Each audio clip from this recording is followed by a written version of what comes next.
ఈరోజు ఒక interesting person and personality, దాంతోపాటు సోషల్ రిఫార్మేషన్ కోసం పనిచేస్తున్న ఒక వ్యక్తిని మీకు పరిచయం చేస్తా. అట్లాగే నేను కూడా పరిచయం చేసుకుంటా.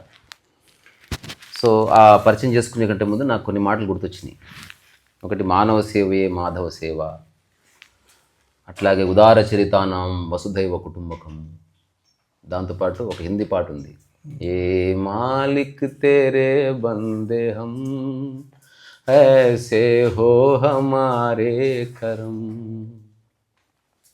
ఇదంతా మనుషుల గొడవ. మనిషి ఒక్కడు లేకపోతే భూమి ఎంత బాగుండేది. ఉన్నాడు కాబట్టి మనుషులమైన మనం కొంత మాట్లాడుకుందాం. డైరెక్ట్ పాయింట్లోకి వస్తే నేను ఒక్క లైన్ చెప్పి నేను అతనికి హ్యాండ్ ఓవర్ చేస్తాను. మనకి సిఏఏ అని ఈ మధ్యకాలంలో ఒక బిల్లు వచ్చినప్పుడు చాలా దుమారం చెలరేగింది. షహీన్బాద్ మూమెంట్ ఇవన్నీ జరిగాయి. ఓవరాల్గా ఏమిటి, మన భారతదేశంలో మెజారిటీ హిందూతో పాటు ముస్లిమ్స్ ఉన్నారు, జొరాస్ట్రియన్స్ ఉన్నారు, సిఖ్స్ ఉన్నారు, క్రిస్టియన్స్ ఉన్నారు, అందరు ఉన్నారు. మన దేశం విడిపోయిన తర్వాత మన డెమోక్రటిక్ సెటప్లో ఇక్కడ వాళ్ళు మిగతా కమ్యూనిటీస్ని బాగా చూసుకుంటున్నారు. కానీ పాకిస్తాన్ ఏర్పడ్డది, బంగ్లాదేశ్ ఏర్పడ్డది, అవి ముస్లిం మెజారిటీ అయినప్పటికీ అవి ఇస్లామిక్ స్టేట్స్కి ఎస్టాబ్లిష్ అయ్యాయి.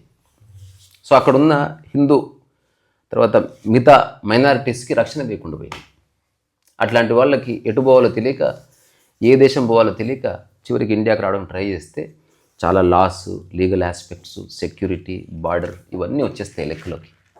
సో మరి అట్లాంటి వాళ్ళు ఒకవేళ మన భారతదేశం రావాలనుకుంటే వాళ్ళకి సహాయం చేసే ఒకానొక హస్తం ఎవరో ఉండాలి. అట్లాంటి వ్యక్తే కిరణ్. ఫ్రాంక్గా చెప్పాలంటే he's doing a great job. నాకు కొంత తెలుసు, నేను కూడా మీతో పాటు ఎడ్యుకేట్ అవుతాను, ఆనెస్ట్గా వింటాను అతను ఏం చెప్తున్నాడు. అందరికీ అన్నీ తెలియాల్సిన అవసరం లేదు. నాకు ఓవర్వ్యూ తెలుసు, ఇతనికి దాని రూట్ కాజ్ తెలుసు. సో చెప్పండి కిరణ్, మీ జర్నీ ఏమిటి, మీరు ఎక్కడి నుంచి వచ్చారు?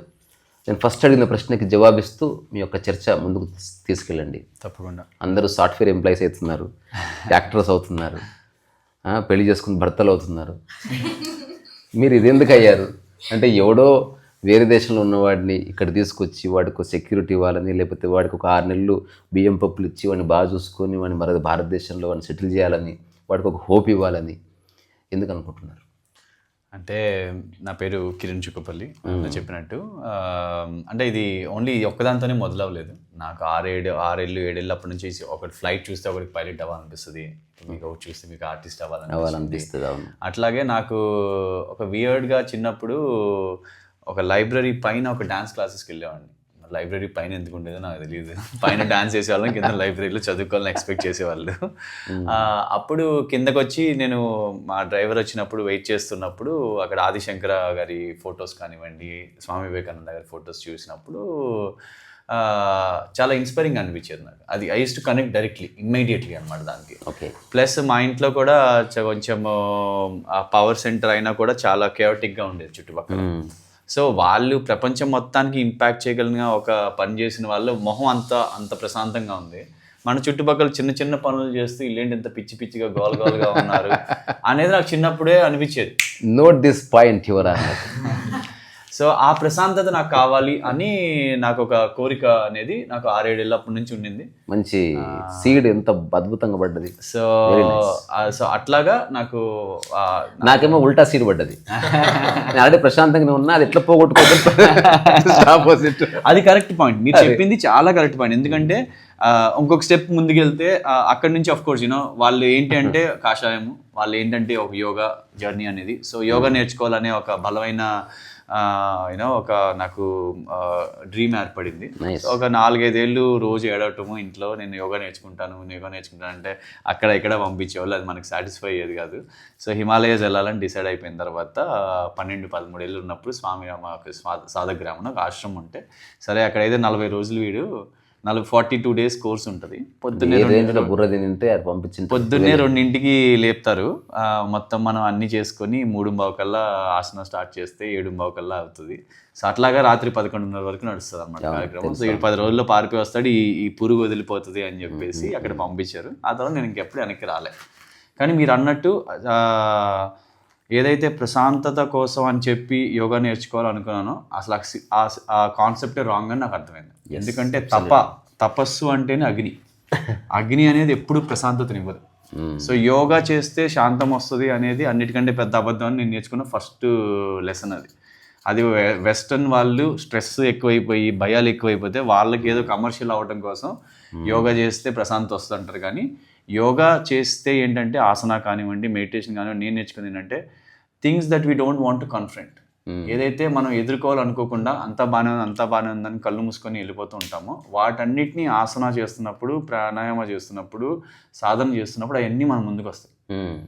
ఏదైతే మన భయాల నుంచి మనం దూరం వెళ్ళిపోతున్నామో అది ఎలా ప్రశాంతతనిస్తుంది, ఇవ్వదు. సో యోగా మిమ్మల్ని కంప్లీట్గా కింద నుంచి పై వరకు షేక్ చేస్తుంది. అప్పుడు ఏదైతే ఆ ఫియర్స్, ఆ కాన్ఫ్రంటేషన్ మనం చేస్తూ ఉంటామో వాటికి మనకి స్క్రిప్చర్స్లో మనకి సమాధానాలు ఉంటాయి. సో అప్పుడు మనం వేదిక్ ఉపనిషత్తులోకి వెళ్తే దానికి సమాధానం వస్తే అప్పుడు ఓవర్కమ్ అయితే అదే మనం ఒక దాని తర్వాత ఒక బంధాన్ని మనం ఏదైతే తెంచుకోవడం అంటామో అదొక ప్రాసెస్ అది. సో అది అట్లా అనమాట, అట్లా నడిచింది. కానీ ఇప్పుడు నువ్వు నీ కంప్లీట్ ఎంచుకున్న సబ్జెక్ట్ కంప్లీట్గా వేరే కదా. It neither yoga Nar fall under the category of spirituality, but humanitarian అంటే మానవతా దృక్పథం అనే ఒక కోణంలో నువ్వు చేస్తున్నావు. అవును. అది ఇది ఎట్లా వచ్చింది స్పృహ? ఎందుకంటే ఇది ఇప్పటి వరకు నేను కలిసిన రకరకాల వృత్తులు, ప్రవృత్తులు వాటికి చాలా భిన్నమైంది.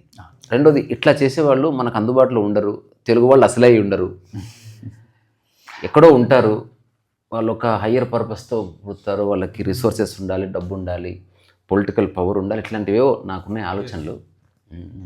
అంటే అలాగేం లేదన్న. ఇప్పుడు మనకి తెలుసు నాకు.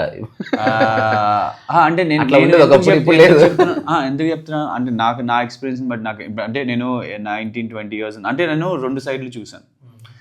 ఇప్పుడు నాకు ఎలా ఉండేదంటే అక్కడ ఆశ్రమ్స్లో ఉండేవాడిని. నాకు ఎందుకు ఈరోజు చాలా ఆనెస్ట్గా మాట్లాడాలనిపిస్తుంది. So I just speak from my heart. Setup అలా ఉంది, మెంటల్ ఛానల్ ఏమన్నా అనేది ఈ సిస్టమ్ అలా ఉంది ఇక్కడ. సో అంటే ఇప్పుడు ఎలా ఉంటుందంటే నేను ఇప్పుడు ఆశ్రమంలో ఉండేవాడిని. సో అక్కడ ఒక టైప్ ఆఫ్ నాలెడ్జ్ అనేది మనకి అలవాటు అవుతుంది. ఉపనిషత్తు కానివ్వండి, వేద, ఆ స్టిమ్యులేషన్ వేరు.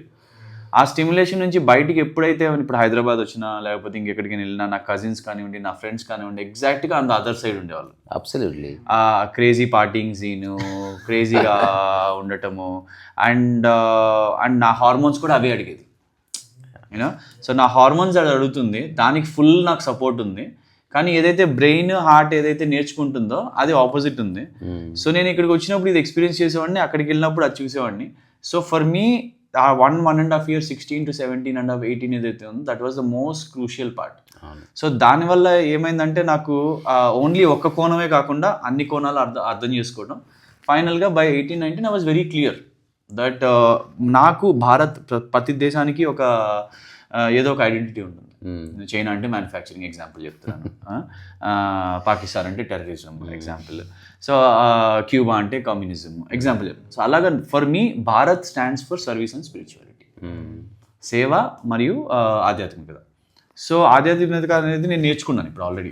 అంటే నా వేదిక్ కానివ్వండి, ఆ స్క్రిప్చర్స్ అన్నీ నేర్చుకుంటున్నాము. లైక్ ఫర్ ఎగ్జాంపుల్ చెప్తాను మీకు, ఇప్పుడు భగవద్గీతలో కృష్ణ భగవాన్ చెప్తారు, మాత్రా స్పర్శాస్తు కౌంతేయ శీతోష్ణ సుఖ దుఃఖదాహ ఆగమా పాయినో అనిత్య తాన్స్థితీక్షస్వ భారత.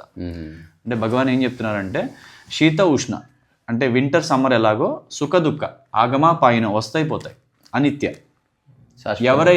ఎవరైతే వీటి రెండింటినీ కూడా తాన్స్థితీక్షస్వ భారత, రెండింటి సమయాల్లో కూడా స్వే అవ్వకుండా బ్యాలెన్స్డ్గా ఉంటారో వాళ్ళు యోగికి రెడీ అని, యోగి అని కాదు యోగానికి రెడీ అని ఆయన చెప్తారు. సో ఇప్పుడు ఇది విన్నాం, నేర్చుకున్నాం, కానీ అక్కడ how do experience it? So ఆ ఎక్స్పీరియన్స్ చేయాలంటే గ్రౌండ్ మీద వెళ్ళాలి అనే ఉద్దేశంతో నేను ఆ టైంలోనే నేను ఒక యాత్ర తీశాను. డెహ్రాడూన్ నుంచి మొత్తం, అంటే ఇప్పుడు నాకు అప్పటికి పొలిటికల్ ఐడియా ఉంది. సో ఒక SC/ST ఏరియాలో రిజర్వేషన్ ఉంటుంది. అక్కడైతే నేను ఏం చేసినా కూడా అది పొలిటికల్ టర్న్ అవ్వదు. ఇప్పుడు ఎందుకంటే బయట చేస్తే ఏంటంటే జనాలు లాగేస్తారు, ఏదో అదంటారు ఇదంటారు ఏదో అంటారు. ఆ టైంలో అది నా మూర్ఖత్వం కావచ్చు, లేకపోతే వాట్ ఎవర్ ఇట్ ఇస్. నాకేంటంటే ఒక SC/ST ఏరియాలో చేస్తే అది సెల్ఫ్లెస్ సర్వీస్ అవుతుంది. అక్కడ నుంచి మనకి రావడానికి ఏం లేదు. సో నాలెడ్జ్ స్క్రిప్చర్స్ని ఎగ్జాక్ట్గా అప్లై చేయొచ్చు అన్న ఉద్దేశంతో నేను జార్ఖండ్లో ట్రైబల్స్ కానివ్వండి, అలాగే తర్వాత ఫిషర్మెన్ కాలనీస్ కానివ్వండి, అలా ఇలా చూసుకుంటూ ఫైనల్గా Koraput district Naxal and missionary area ఏదైతే కోరాపుట్ ఆంధ్ర ఒడిశా బార్డర్ ఉందో అక్కడ ఒక 55 గ్రామాలని నేను దత్తత తీసుకున్నాను. ఏదైతే ఈ 55 గ్రామాలు కూడా కంప్లీట్గా అంధకారంలో ఉండేవి, కెరోసిన్ ల్యాంప్స్తో బతికేవి 2012లో కూడా. సో వాటన్నిటికి కూడా సోలార్ ద్వారా ఒక లైట్ ఇవ్వటం అనేది ఫస్ట్ మెషిన్ అయింది. అంటే అక్కడ యాక్చువల్గా అయితే నేను ఎడ్యుకేషన్ హెల్త్ కేర్ అని వెళ్ళాను, కానీ మన మోరల్ సుపీరియారిటీతో జనాలతోకి వెళ్తే ఏం పనిచేయదు. That is something we should always go in to people to listen to them. అవును, మన అది మనకి అన్నట్టు మన యూనో చెవులు మాత్రమే ఓపెన్ ఉండాలి. చిన్న మాట గడ్డొస్తుంది. ఇప్పుడు ఎవరికైతే జీవితం అర్థమవుతుందో వాడు చేయవలసింది వినడమే. మొత్తం వింటే అప్పుడు ఒక మాట చెప్పొచ్చు. ఇంకా ఇప్పుడు నీవు అర్థం చేసుకునే స్థితి ఎదుటి వ్యక్తి ఉండడు. నువ్వు చెప్తే వాడికి ఏం అర్థం కాదు, ఫస్ట్ వింటే కదా తెలిసేది వాడు ఎక్కడ. అంటే అలా అదొకటన్నా. అదే కాకుండా ఇప్పుడు నేను ఇప్పుడు ఒక ట్రైబల్ ఏరియాకి వెళ్ళాను, వెళ్ళి మీకు ఇదే మంచిదని చెప్పడానికి నేను ఎవరిని? అవును, correct. Who am I to tell that? అంటే నేను ఏ మోరల్ సుపీరియారిటీతో వెళ్తున్నాను అక్కడ, అది అది చెప్పడమే గర్వంగా చెప్పడం, అది ఫస్ట్. అలా కాకుండా మన నోరు అనేది ఫస్ట్ మూసుకుని ఉండాలి జనాల్లోకి వెళ్ళినప్పుడు. ఓన్లీ మన కళ్ళు చెవులు మాత్రమే ఓపెన్ ఉండాలి. మొత్తం ప్రాబ్లం విన్న తర్వాత అప్పుడు వాళ్ళతో పాటే కూర్చొని దీన్ని ఎలా సొల్యూషన్ చేయాలని ఒక డిస్కషన్ పెడితే మనం అప్పుడు ఏంటంటే ఒక బ్రిడ్జ్ అవుతాం. అంతే. ధర్మం ఎప్పుడు ఒకటే నేర్పిస్తుంది, ఎవరికైతే మనం సేవ చేస్తున్నామో వాళ్ళకి ఏ రోజైతే మన అవసరం లేదో ఆ రోజే మన సక్సెస్. నేను ఒక చిన్న నైజీరియన్ మూవీ చూసిన, 30 సెకండ్స్లో ముగిస్తా వాళ్ళు, ఎందుకంటే కాంటెక్స్ట్ అంత బాగుంది. అందులో చాలా విషయాలు తెలిసిన ఒక వ్యక్తి ఒక ట్రైబ్కి వెళ్ళి అతను ఏదైనా చేద్దామంటే వాళ్ళంతా అఫెండ్ అవుతారు. ఆ తర్వాత వాళ్ళ గురువుగారి దగ్గరికి వెళ్తే అతను సేమ్ ఇతను చెప్పిందే చెప్తాడు. నువ్వు చేయాలనుకున్నది వాళ్ళతోనే చేయించు, అదే నీ పని అంటాడు. అప్పుడు వాళ్ళతో మాట్లాడి ఇతను ఏమీ తెలియనట్టుగా ఉండి ఇతనే రకరకాల వ్యక్తులు రకరకాల ఐడియాలు ఇచ్చి మళ్ళీ అందరిని ఒక చోట కూర్చోబెట్టి మళ్ళీ వాళ్ళతోనే ఐడియాలు చెప్పించి ఫైనల్గా వాళ్ళు చెప్పిన ఐడియాని నేను పాటించడానికి ఉపయోగపడతాను, మీకు నాకు రిసోర్సెస్ ఉన్నాయని చెప్తాడు. బేసికల్గా అదంతా చేసింది ఇతనే. అంతే, చెప్పు. ఎగ్జాక్ట్లీ అంతే. అది మీరు చెప్పింది ఎగ్జాక్ట్ కరెక్ట్. అంటే ఇప్పుడు ప్రజా మేనిఫెస్టో అని అలా అద్భుతంగా పని జరుగుతుంది. జస్ట్ నువ్వు సెల్ఫ్ తీసి పక్కన పెట్టాలి. ఇప్పుడు నేను అవార్డు కోసం చేస్తున్నా, నా కోసం అంటేనేమో ఖచ్చితంగా ఫ్రిక్షన్ వస్తుంది. అప్పుడు నువ్వు ఒక సెటప్ ఏర్పాటు చేసుకొని చేయాలి. అట్లా కాకుండా నిజంగా నీకు వర్క్ అవసరం, రిజల్ట్ ఓరియంటెడ్ నువ్వు అయినప్పుడు నీ స్వార్థాన్ని పక్కన పెడితే దేర్ ఈజ్ ఎ వే. స్వార్థం ఒకటి, తర్వాత ఈగోనా. ఇప్పుడు నేను అప్పుడు ఫస్ట్లో నేను ఒక గ్రామం చూశాను, గెమ్మెల్పుట్ అనే గ్రామం, కోరాపుట్ డిస్ట్రిక్ట్లో. దానికి ఎలక్ట్రిసిటీ లేదు, సో దానికి లైట్ ఇద్దాం అనుకున్నాను. సో ఒకటో రెండో విలేజ్లు చేసేయాలన్న నా ఉద్దేశం ఎప్పుడు కాదు. I want to always build an organization that will uplift Bharat. ఎక్కడైతే క్రాక్స్లో ఉన్నాయో, ఎక్కడైతే కంప్లీట్ అంధకారం ఉందో అక్కడ ఒక కాన్సెప్ట్ ఇవ్వాలి అనేది నా ఉద్దేశం. సో అప్పుడు ఒక 55 విలేజ్ని మార్కింగ్ చేయడానికి నేను గూగుల్ ఎర్త్ సాయం తీసుకున్నాను. ఎందుకంటే నాకు 1.5 ఏళ్ళు ఆ ట్రైబల్ విలేజ్లో మనం అంటారు గిరిజనులు చాలా వెల్కమింగ్గా ఉంటారని. గిరిజనులు అంత స్ట్రాంగ్గా రిజెక్ట్ చేసే వాళ్ళు ఎవరు ఉంటారు ప్రపంచంలో.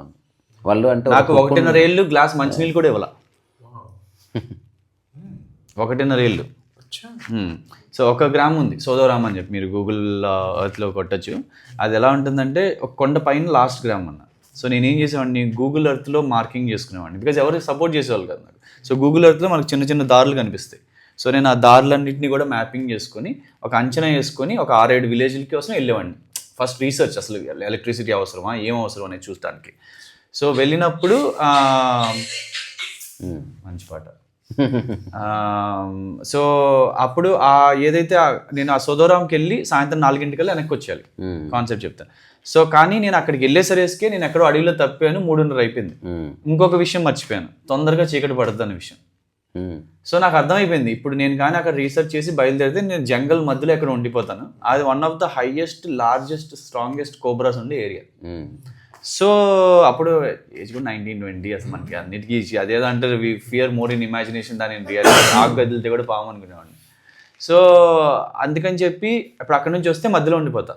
ఒక రోజంతా నేను ఒక చింత చెట్టు కింద కూర్చున్నాను. మీరు నమ్ముతారు లేదా, 47 గడపలు ఉంటాయి ఆ ఊర్లో. ఒక్కళ్ళు కూడా ఇంట్లో రమ్మని ఉండమనలా, ఒక్కళ్ళు కూడా. ఆ టైంలో నాకేమన్నా అయితే కనీసం 3-4 రోజులు పడుతుంది నా ఫ్యామిలీకి కూడా తెలుసుకోవడానికి. సో పొద్దున్నే లేచి దాహం, వాటర్ లేదు, because I was expecting to come back. So ఇంకా పొద్దున చీకటి అయిపోయి పొద్దున్న సన్ రైజ్ అవ్వగానే పరిగెత్తుకుంటూ వెళ్తే మన పొలాల్లో నీళ్ళు వెళ్తాయి కదా, ఆ బురద నీళ్ళు తాగంగానే లోపల నుంచి అదొక ఏడుపు. అది ఏంటి అసలు నాకు ఇది, నేను ఎందుకు అని చెప్పి ఆ బురద నీళ్ళు మొహం తగలంగానే, నోట్లో తగలంగానే టేస్ట్ ఏదో అదొక తాగి బాధ. అరే అసలు నేను ఇక్కడికి వచ్చి చచ్చిపోయినా పట్టించుకున్నాను కానీ నేను ఇది ఏదో చేద్దామని వచ్చాను అని చెప్పేసి ఒక బాధ వచ్చింది. సో నేను అలాగ కిందకు వచ్చేసరికి, నేను ఇందాక చెప్పాను కదా మాత్రా స్పర్శాస్తిగా ఉందా, సో అది నాకు ఫస్ట్ మనలోకి వచ్చింది. సో దాన్ని బట్టి నేను డీప్గా రూట్లోకి వెళ్తే నాకు అర్థమైంది ఏంటంటే ఆ బాధ అంతా నా ఈగో నుంచి వచ్చింది. ఈగో ఏంటి అంటే నేను వీళ్ళకి ఏదో చేద్దామని వచ్చాను, అలా కనీసం ఏం చేయట్లేదు ఏంటి. Drop my self from the equation. Drop my self from the equation. 6 రోజు నుంచి ఆ తర్వాత ఐ డోంట్ కేర్. నేను వచ్చింది లైట్ ఇవ్వడానికి, నేను అది ఇవ్వటమే నా పని. ఇంక ఇది ఏదేమైనా అది అయ్యే వరకు నేను వెనక్కి వెళ్ళను. సో అది నాకు స్క్రిప్చర్ నేర్పించింది. సో అందుకే నేను ఏదైతే ప్రతి పనిని కూడా ఓటములన్నీ నావి, గెలుపంతా శివది. సో ఆ ఫోకస్తో వి గో ఫార్వర్డ్. సో ఇంక భయమే లేదు, అసలు లేదు. స్వాదేసేస్తే జీవితం చాలా సహజంగా సరళంగా పని ఎప్పుడు అట్లాగా స్వాదేసేయాలి. ఇంకొకటి కూడా ఇంపార్టెంట్ తీసేయవలసింది, స్వాదేసేయాలి, టైం తీసేయాలి. అంటే ఒక డెడ్ లైన్ ఉంటుంది చూసిన. ఈ రెండు వెరీ డెడ్లీ స్నేక్స్ అన్నట్టు. స్వా అంటే అందరూ అర్థం చేసుకుంటారు. మీరు టైం డెడ్ లైన్ అనేది అంటే జనరల్ గా ఒక డెడ్ లైన్ పెట్టుకుంటారు. ఈ 2 సంవత్సరాల్లో ఇది మార్చేయాలనుకోవడం, అది అవ్వకపోతే మళ్ళీ హర్ట్ అయ్యేది. అసలు డెడ్ లైన్ పెట్టింది ఎవరు? నువ్వు ఒంటరి చేసే పనుల్లో డెడ్ లైన్ పెట్టుకో. వేరే వాళ్ళతో లింక్ అయిన ఏ పనిలోనూ డెడ్ లైన్ పని చేయదు. అది ఓకే, సరే. తర్వాత ఇటు సైడ్ ఎట్లా వచ్చావు ఇదంతా? సో అట్లాగా అది లైట్ కూడా మీరు అనొచ్చు. మీరు ఇందాక నుంచి ఏమో నేను కాంట్రాస్ట్గా మాట్లాడుతున్నాను యాక్చువల్లీ. మీరు నాకు ఎందుకంటే నేనేమంటున్నానంటే రావడానికి ముందు కూడా ఒక క్వశ్చన్ అడుగుదాం అనుకుంటున్నాను. మనకి పూర్వం ఎలా ఉండేదంటే గురుకులంలో పాఠశాలలో ఒక బ్రహ్మచర్యం చేసుకొని అతను స్టేజ్కి వెళ్ళడం అలా ఉంటుంది. మీరు ఆధ్యాత్మికం వైపు వెళ్ళిపోయి యోగా వెళ్ళిపోయి ఉన్నట్టుండి ఈ ట్రైబల్ సేవ కోసం ఎట్లా అది ఎలా మోటివేట్ అయ్యారు అసలు?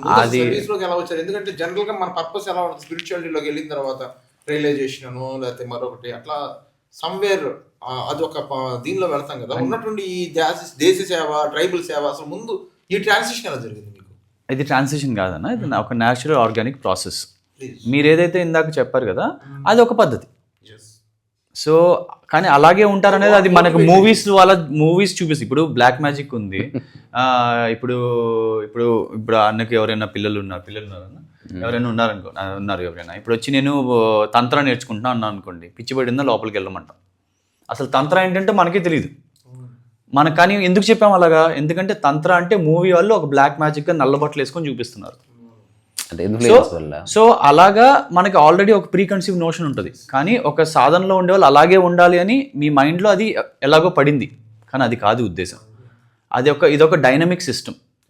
సో నా గురువుస్ ఉంటే నాకు కలరిపయట్టు నేర్పించారు. నాకు 4 నెలల కంటే ఎక్కడ ఒక ఆశ్రమంలో ఉండనివ్వలేదు. ఎప్పటికప్పుడు తిప్పారు. చాలా ఎక్స్పీరియన్స్ ఉన్నాయి. I don't want to go in to it because I want to focus on the subject. So అట్లా ఆ పద్ధతిలో ఏంటంటే నాకు ఈ సేవ అనేది నా టాపిక్. సో దాని తగ్గట్టే నాకు ట్రైన్ చేసి బయటికి రావడం అనేది జరిగింది బేసికలీ. అది సో ఇందాక నేను కాంట్రాస్ట్ అంటున్నాను కదా, అంటే నేను ఏమంటున్నా అంటే ఇందాక నుంచి ఫస్ట్ వెళ్ళి వాళ్ళు వినాలి, వాళ్ళు విన్న తర్వాత వాళ్ళతో పనిచేయాలన్నాను. కానీ లైట్ అనేది నేనే డిసైడ్ అయ్యాను. చూశాను, ప్రాబ్లం చూసిన తర్వాత అనుకున్నాను. ఎందుకంటే ఏదైనా వాళ్ళు మనతో కూర్చొని అంటే మంచినీళ్ళు ఇవ్వని వాళ్ళు మనకి ఏం చెప్తారు? First of all problems. So నేను ఓవర్ నైట్ వాళ్ళకి ఒక ట్రస్ట్ తేవాలి అంటే ఓవర్ నైట్లో ఈజియెస్ట్గా ఫాస్టెస్ట్గా సోలార్ లైట్ ఒకసారి వెలిగిందంటే చాలా అయిపోయింది, అంతే, ఓకే, చేంజ్ వచ్చేసింది. సో ఇప్పుడు కానీ ఎడ్యుకేషన్ అనేది ఇయర్స్ ఆఫ్ టైం పడుతుంది. వాళ్ళని ఒక సిస్టమ్ కనుక్కోవాలి, చేయాలి. సో అట్లాగా లైట్ ఇచ్చాము. తర్వాత ఆ ట్రస్ట్ పెరిగింది. ఏదైతే ఎక్కడైతే మంచినీళ్ళు ఎవరో ఈరోజు సెప్టెంబర్ 17న మా ఫౌండేషన్ డే అని చేస్తాము. 3,000-4,000 మంది వస్తారు ఊరికనే అలాగా మా గ్రామానికి, నేను ఉండే గ్రామంలోకి జస్ట్ వచ్చి సెలబ్రేట్ చేసుకుని వెళ్ళిపోతారు. అదే జనాలు మళ్ళీ. సో ఆ జర్నీ ఏదైతే ఉందో ఆ ఫస్ట్ సోలార్ లైట్తో స్టార్ట్ అయింది. తర్వాత ఇప్పుడు ఒక 42 స్కూల్స్ నడుపుతున్నాం మనం, అక్కడ ఒక హాస్పిటల్ నడుపుతున్నాము. రోజుకి 22,000 మందికి అప్రాక్సిమేట్గా ఫ్రీగా ఆరోగ్యం అని కంప్లీట్గా ట్రైబల్ విమెన్ 10th 8th చదువుకున్న విమెన్ బేర్ ఫుట్ డాక్టర్స్ అంటాం వాళ్ళని. సో వాళ్ళ కాన్సెప్ట్ 22,000 మందికి మనం ఆల్మోస్ట్ ఆరోగ్యం అనే ప్రోగ్రామ్ ద్వారా అరకు ఆంధ్ర ఒడిశా బార్డర్ అండి. మొత్తం 230 గ్రామాల్లో పనిచేస్తాం. సో కానీ యాజ్ ఐ సెడ్ ఇప్పుడు అది నేను లేకుండా నడవగలిగే పరిస్థితి వచ్చింది. ఎప్పటికి 2018 కల్లా 6 years after I started that organization. So అప్పుడు నాకు అర్థమైపోయింది. బట్ నేను ఓన్లీ ఒక్క గెయిన్ నేను ఏం చూస్తానంటే ఈ ప్రాజెక్ట్స్లో నేను స్టార్ట్ చేసినప్పుడు ఒక్కడిని స్టార్ట్ చేసి ఉండొచ్చు. కానీ ఆ ప్రాజెక్ట్ అయిపోయేసి నాకు ఒక 70-80 వాలంటీర్స్ వచ్చారు. నా ఆస్తి అది. ఆ వాలంటీర్స్ ఎవరైతే నన్ను నమ్మి మన ప్రాజెక్ట్స్ నమ్మి ఓకే మనం కలిసి పని చేస్తే ఒకటి అవుతుంది అనుకొని వచ్చారో that is the only gain I look for. So that దాంతో ఇంకో పెద్ద చేయాలి అని. సో అక్కడ నా పని అయిపోయిందని అర్థమైపోయినప్పుడు నేను ఈ ట్రైబల్స్ ఇంకా ఎక్కడెక్కడ ఉన్నారని ఎతుకుతున్నప్పుడు భీల్ కమ్యూనిటీ అనే ఒక కమ్యూనిటీ నేను ఐ కేమ్ అక్రాస్. వీళ్ళు రాజస్థాన్ ఆ ఏరియాలో ఉంటారు. తర్వాత తెలిసింది ఏంటంటే పాకిస్తాన్లో ఉండేది కూడా చాలామంది భీల్ కమ్యూనిటీ ఉన్నారు, వాళ్ళు ఇటు వస్తున్నారు అని చెప్పి. సో అలాగా స్కెడ్యూల్ ట్రైబ్ ప్లస్ రెఫ్యూజీ అది నేను పట్టుకున్నాను. సో దాని తర్వాత దాన్ని కొన్ని అక్కడ వాళ్ళు ఉన్న ఏరియాస్కి వెళ్ళటం, వాళ్ళతో పాటు ఉండటం, అలాగ ఒక 7-8 ప్రాజెక్ట్స్ ఉన్నాయి ఐడియాస్. ఫైనల్గా నేను ఇది పికప్ చేసుకుని చేసినప్పుడు నాకు అర్థమైంది ఇది ఒక పెద్ద ఇష్యూ అని చెప్పి. కానీ ఎవరికి ఏం తెలియదు దీని గురించి. అన్ఫార్చునేట్లీ దీని మీద కాన్సెప్ట్ లేదు అని చెప్పి నేను ఒక భారత్ రెఫ్యూజీ యాత్ర అని దాంతో మొదలు చేశాను. ఇది ఎప్పుడు 2018 కాదు, 2017లో 18లో రీసెర్చ్ స్టార్ట్ చేశాను. So Covid first wave, Covid second wave మధ్యలో నేను 13,000 కిలోమీటర్లు భారత్ రెఫ్యూజీ యాత్ర ఒక్కనే బైక్ మీద చేశాను. కన్యాకుమారి నుంచి కన్యాకుమారి వరకు మోటార్ బైక్ మీద. అడ్వెంచర్ చేయాలని ఏం లేదన్న, అంత అలా ఏం లేదు.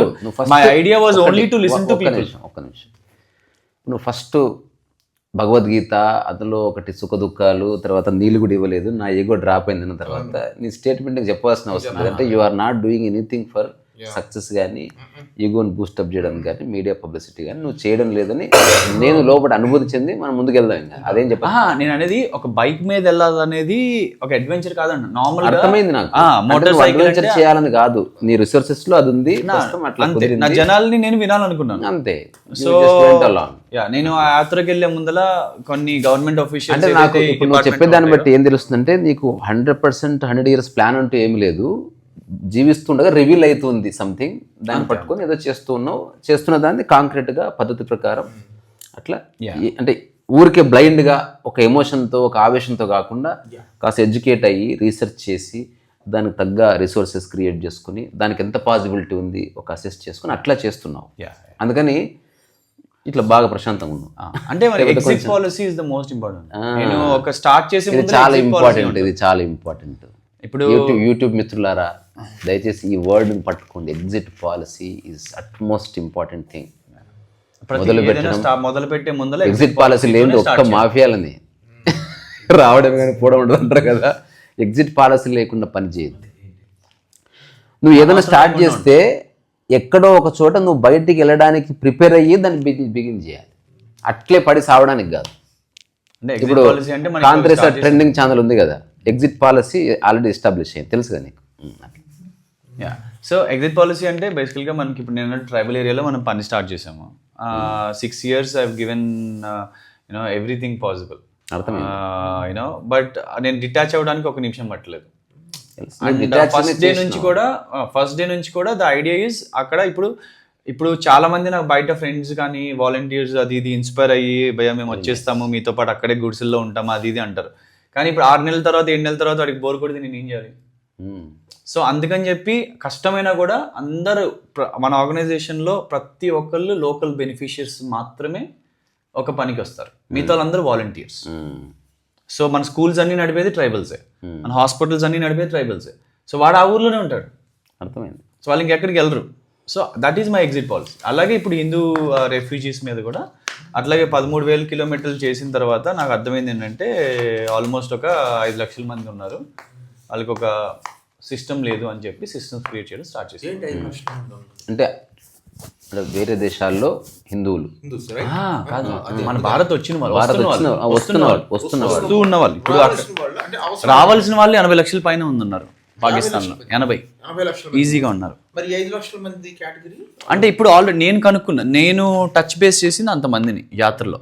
సో యాత్రలో ఏంటంటే నేను యాత్ర స్టార్ట్ చేసే ముందల పేర్లు ఎందుకు కానీ గవర్నమెంట్లో కొన్ని డిపార్ట్మెంట్స్ని కనుక్కున్నప్పుడు వాళ్ళు 3 క్యాంపులు ఉన్నాయని చెప్పారు. నేను యాత్ర అయిపోయేసరికి 80 క్యాంపులు నేనే కనుక్కున్నాను. అంటే ఇప్పుడు ఎలాగ ఒక క్యాంప్కి వెళ్తాము, అక్కడ కూర్చుంటాము, ఇప్పుడు అక్కడ కూర్చొని ఇప్పుడు లైక్ ఫర్ ఎగ్జాంపుల్ ఇప్పుడు ఇక్కడ ఎలా వచ్చా నేను అమర్ అనే ఒక వ్యక్తిని అడిగాను, భయ్యా ఇలాగా మన ఆలోచించే వాళ్ళు ఉన్నారా, ఇప్పుడు మాట్లాడాల్సిన సమయం వచ్చింది, పాలసీ వస్తుంది, మనందరం కలవాలి అంటే ఆయన ఏం చేశాడు, ఈ పలానా వాళ్ళ దగ్గరికి వెళ్ళమని పంపించాడు. అట్లాగే నేను ఆ క్యాంప్కి వెళ్ళినప్పుడు వాళ్ళని కలిసినప్పుడు వాళ్ళతో మొత్తం వాళ్ళ ఇష్యూస్ రాసుకున్న తర్వాత వాళ్ళని అడుగుతాను, మీ చుట్టాలు కానీ మీ ఫ్రెండ్స్ కానీ ఎవరైనా ఈ దగ్గరలో ఎక్కడైనా వేరే చోట ఉన్నారా అంటే అక్కడ ఉన్నారంటే బైక్ వేసుకొని మళ్ళీ ఆడికి వెళ్ళిపోతాం. క్యాంప్ అంటే రెఫ్యూజీ క్యాంప్స్.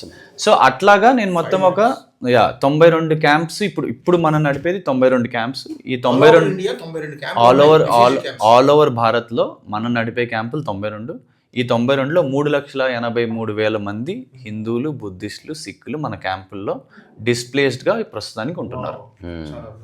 ఇంతకుముందు రికార్డింగ్ కంటే ముందు చర్చించి ఏమిటంటే, ఇప్పుడు ముస్లిమ్స్ ఉన్నారనుకో, దే హ్యావ్ 72 కంట్రీస్, కానీ వాళ్ళు పోరు ఎక్కడికి.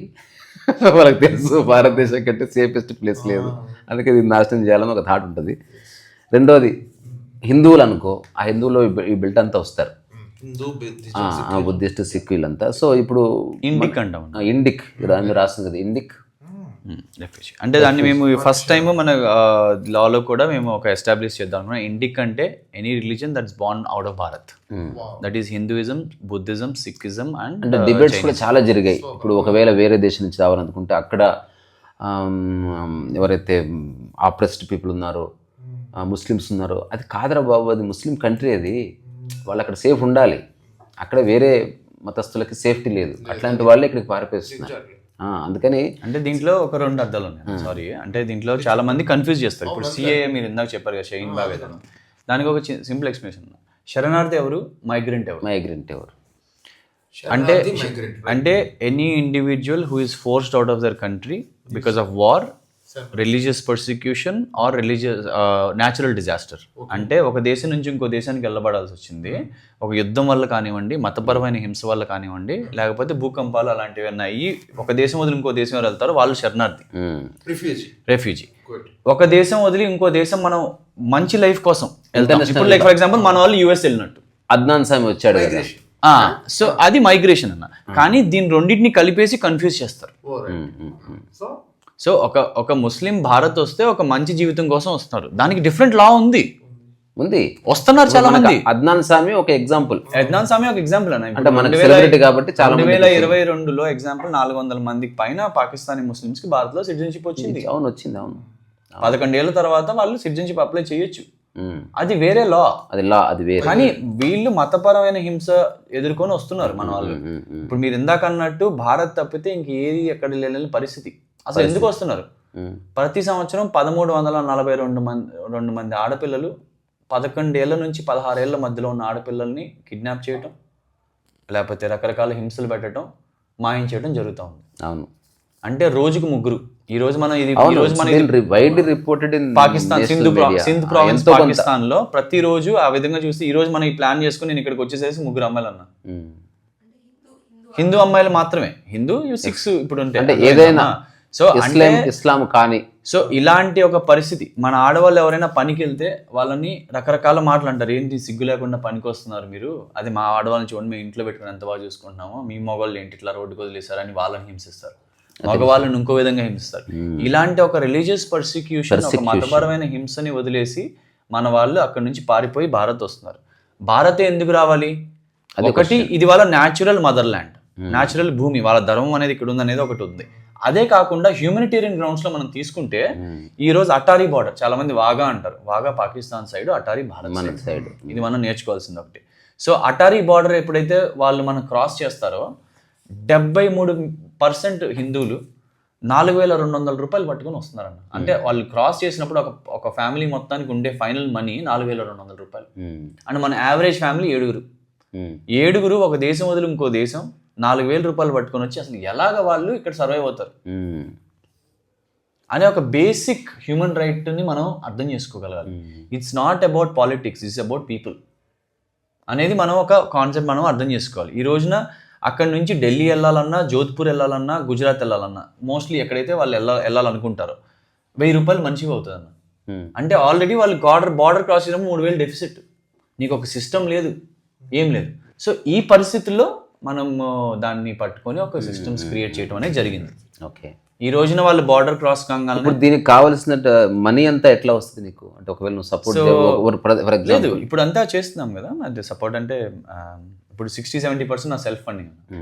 నేను యూఎస్, యూకే, ఆస్ట్రేలియా ప్రతి సంవత్సరం 3 నెలలు నేను టూర్ చేస్తాను. యోగా నేర్పిస్తాను, ముందుకి వెనక్కి పక్కకి వంగి వాట్ ఎవర్ ఐ గెట్, నా భిక్ష ఏదైతే నాకు వస్తుందో అది 100% I put in back to my people. Okay, ఎంత అనుకున్నా ఇప్పుడు నువ్వు చెప్పిన స్కేల్ చాలా పెద్దది. అవును, అంటే అది జస్ట్ నా స్కేల్, ఆ యోగా స్కేల్ కూడా పెద్దదన్న.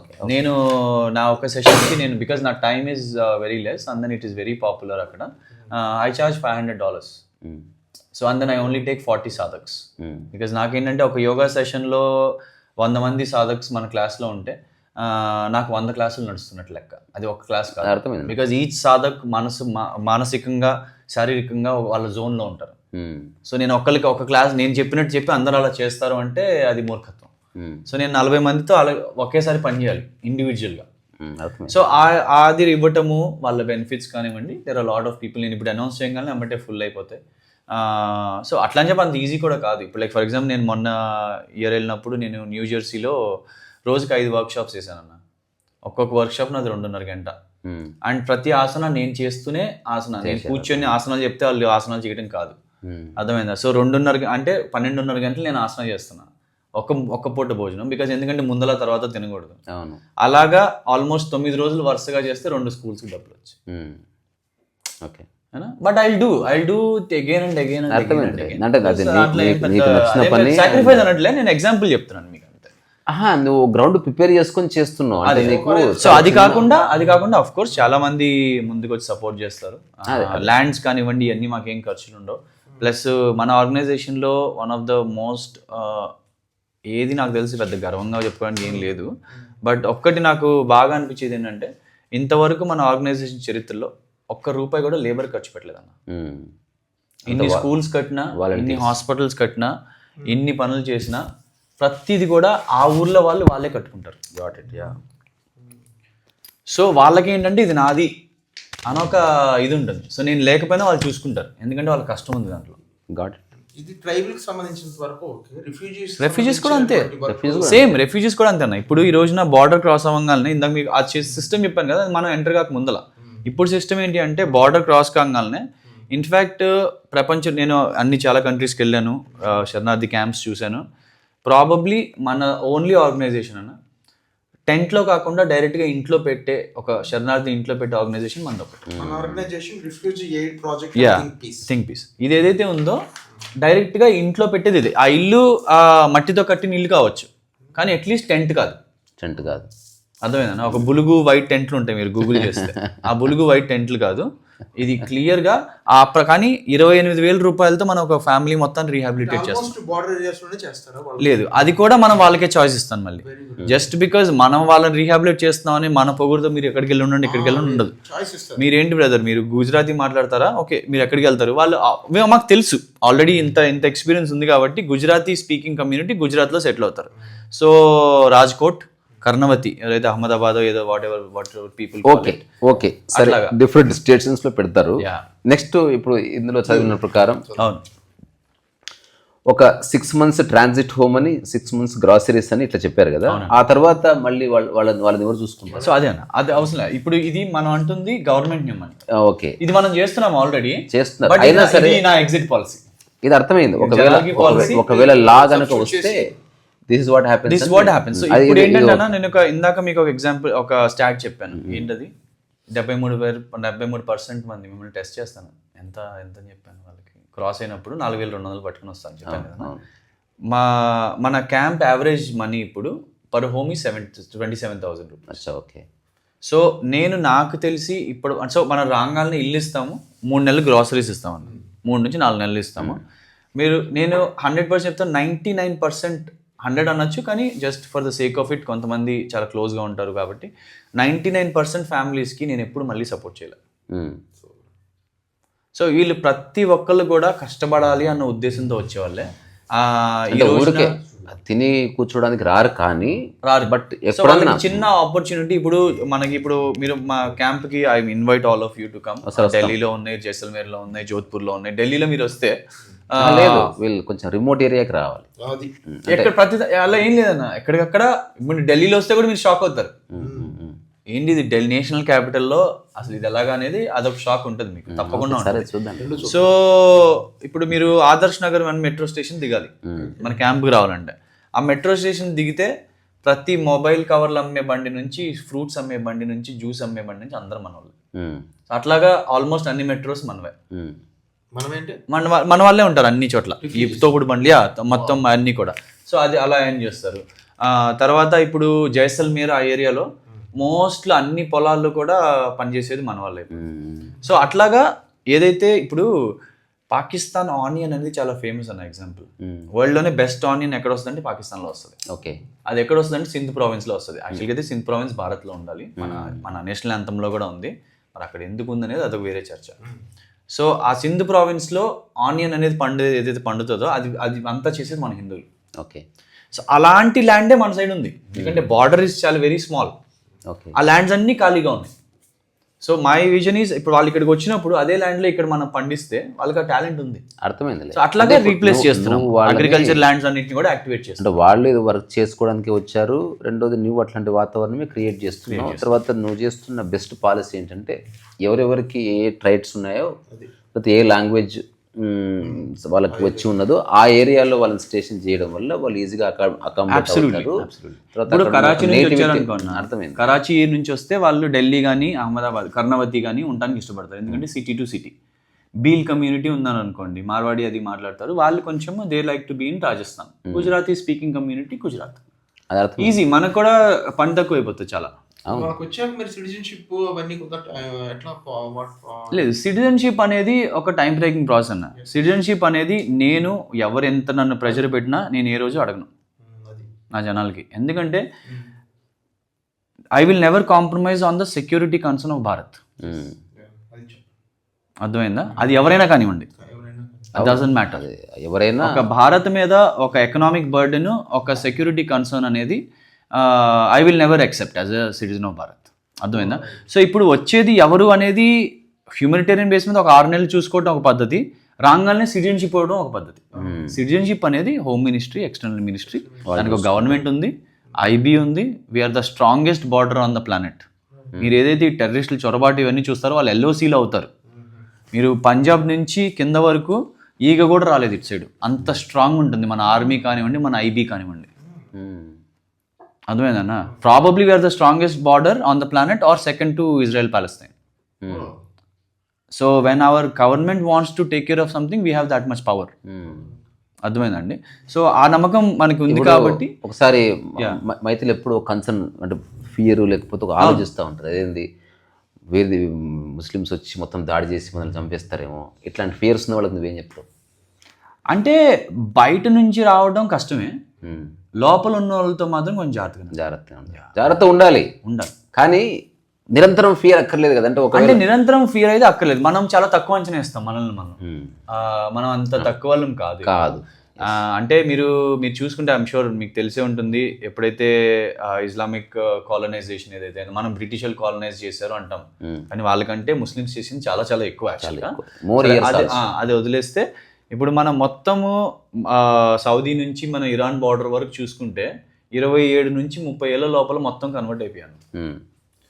ఇరాన్ బార్డర్ నుంచి ఢిల్లీ రావడానికి 400 ఏళ్ళు పట్టింది వాళ్ళకి. 400 years అమ్మా. సో అంటే ఒక కిలోమీటర్ కనీసం ఆల్మోస్ట్ 20-30 years పట్టింది వాళ్ళకి రావడానికి. ఎగ్జాక్ట్ అంత డిఫికల్ట్ మన కమ్యూనిటీ. అంటే మనంత మూర్ఖులు, మనంత ఫైటింగ్ చేసే స్పిరిట్ ప్రపంచంలో ఎవరికీ లేదు. మనం అంత తక్కువ అంచనా వేయకూడదు. కానీ ఎప్పుడైతే మన మైండ్ కన్ఫ్యూజ్ అవుతుందో అక్కడే తేడా కొడుతుంది. మనం కొంచెం వీక్ అయిపోతాం. కశ్మీర్ ఉంది.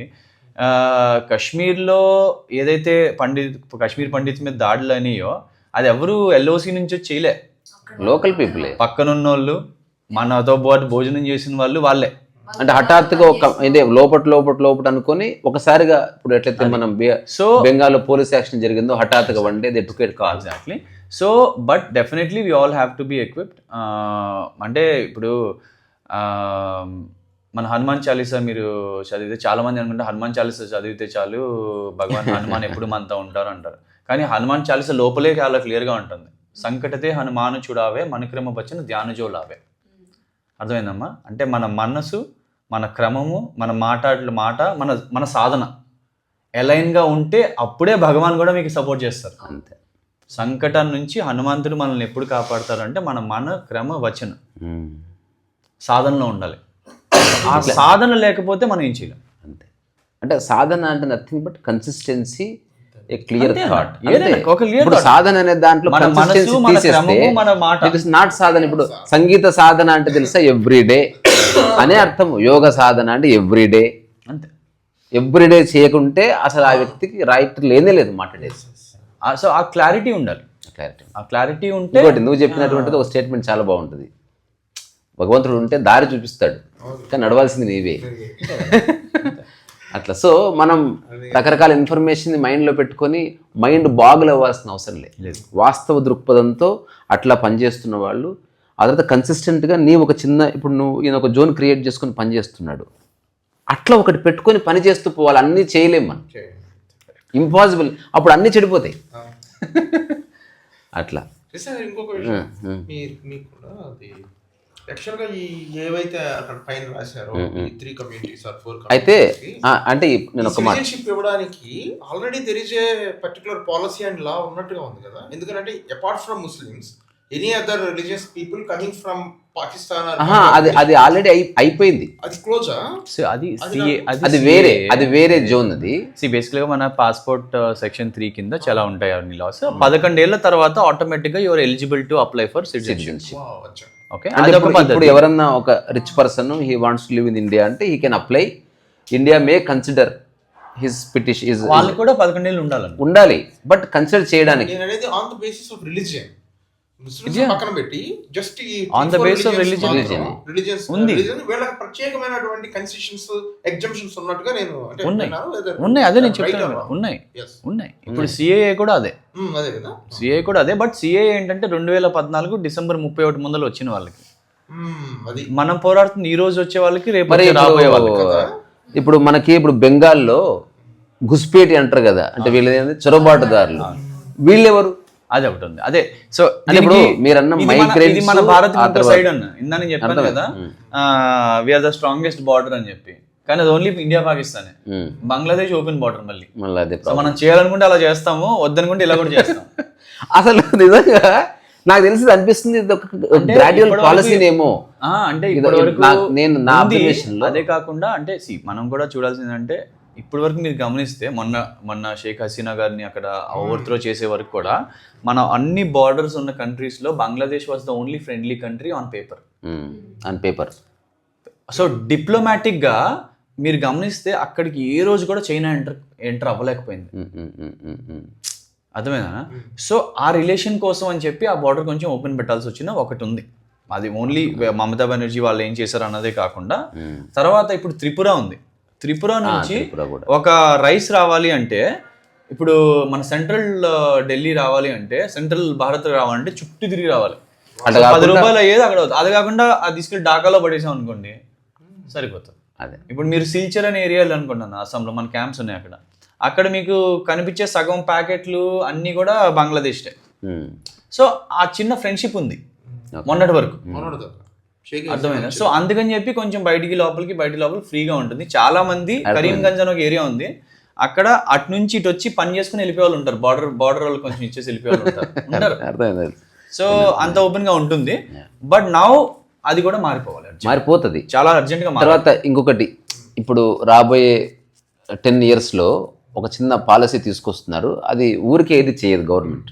అంటే ఇప్పుడు డెమోక్రటిక్ సెటప్లో లేదా మోనోథెయిస్టిక్ రిలీజియన్ రూల్ చేసే సెటప్లో ఉన్న తేడా ఏమిటంటే, డెమోక్రసీలో first we discuss, then consensus, then budget, then voting, then bill, then work. ఇట్లా ఒక లెక్క ఉంటుంది.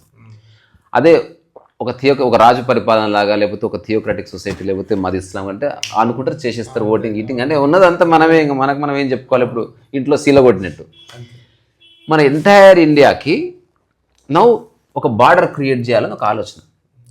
అంటే బార్డర్ అంటే మామూలు బార్డర్ కాదు. ఎట్లయితే మనకు చైనాకు ఒక బార్డర్ ఉందో అట్లా ఒక స్టోన్ వాల్ లాంటిది, ఒక strongest border with reasonable openings in different packets అన్నది త్వరలో ఖచ్చితంగా జరుగుతుంది.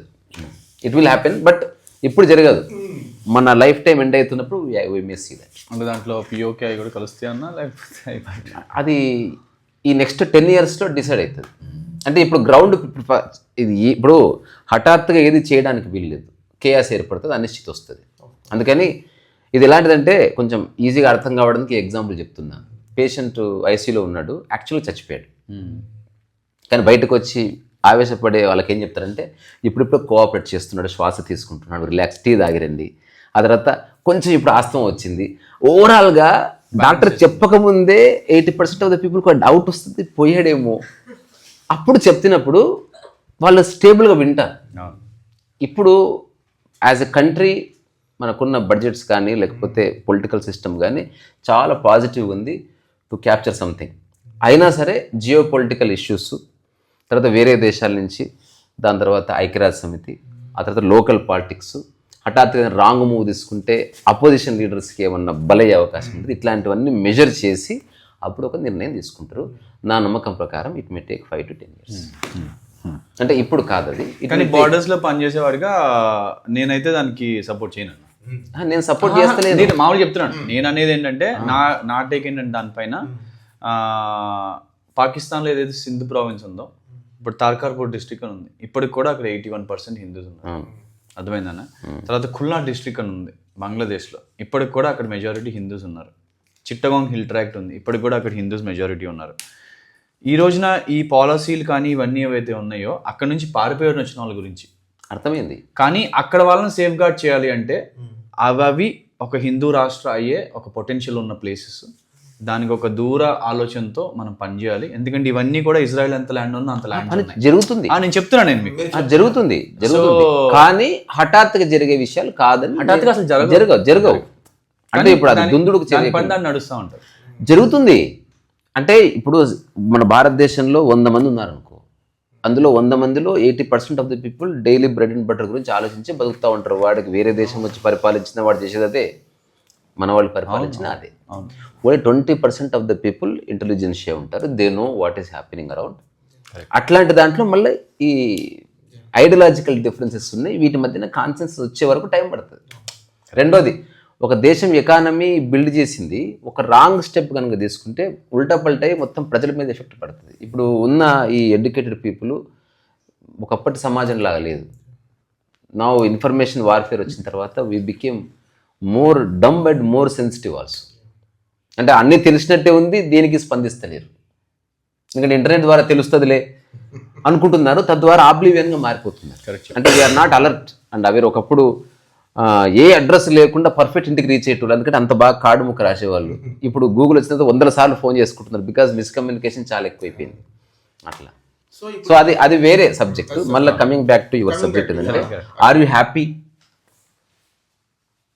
అలా ఏం లేదన్నా. అట్లని కాదు, అంటే ఇప్పుడు ఇవన్నీ చేస్తున్నావు, నీ జీవితం పరమార్థం అనేది ఇదేనా, లేకపోతే ఇంకేదో చేయాలనుకొని ఇది చేస్తున్నావు, లేకపోతే నువ్వు అనుకున్నట్టు అవ్వకపోయినా ఎట్లా సాటిస్ఫై అవుతున్నావు, లేకపోతే ఆర్ యూ కంటెంట్, హ్యాపీ అని content?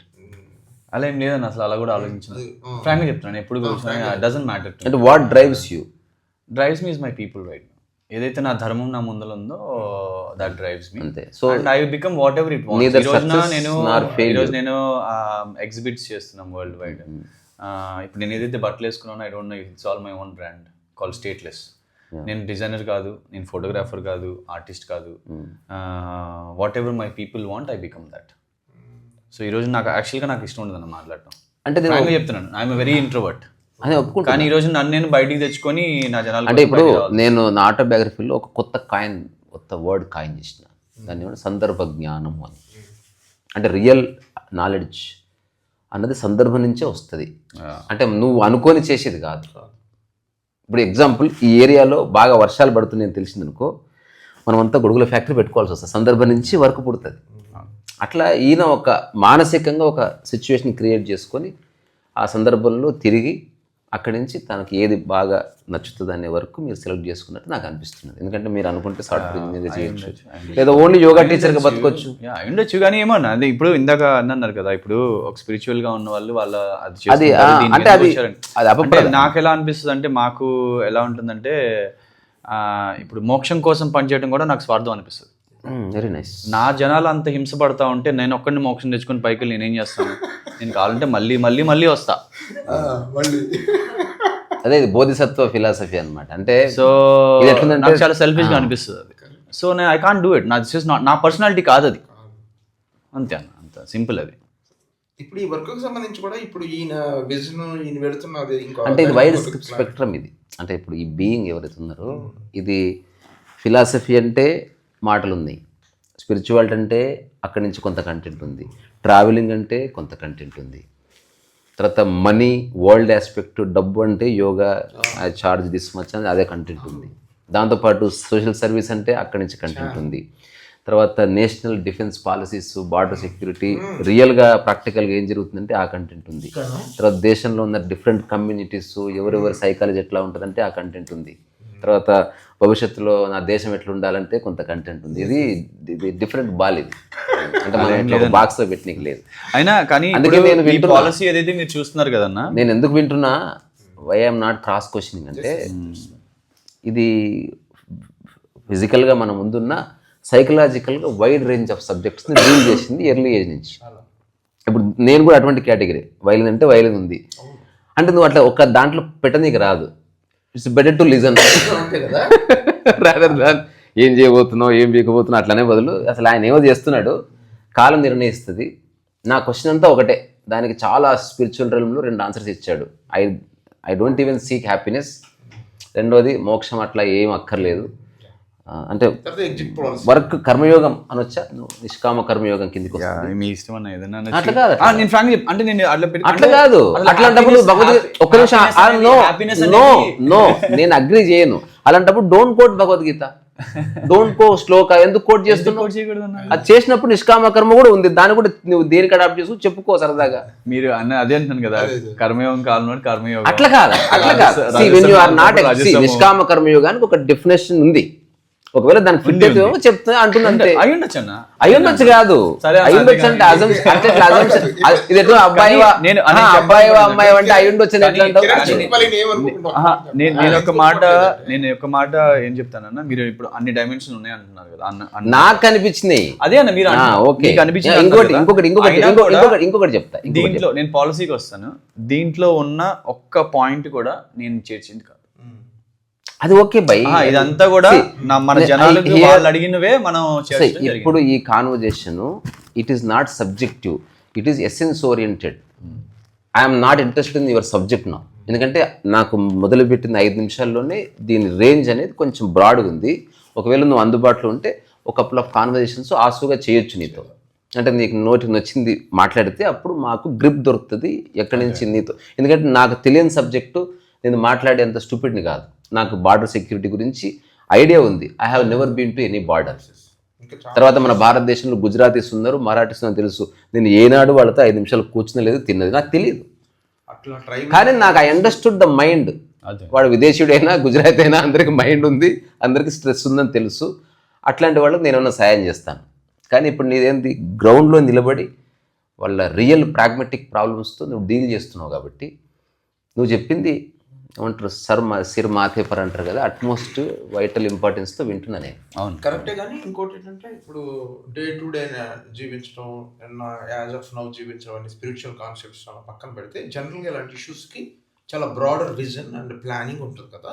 So from that point of view మన కిరణ్ ఏం చెప్తారు అనేది ఈ ఇష్యూ మీద. అంతే ఓవరాల్గా అంటే చెప్పు. అంటే నేను మీరు సబ్జెక్ట్ లేదన్నా నేను వచ్చింది దానికోసం కాబట్టి కరెక్టే. దాంతో నాకు అంటే చాలా ఓపెన్ చేసి పెట్టాను.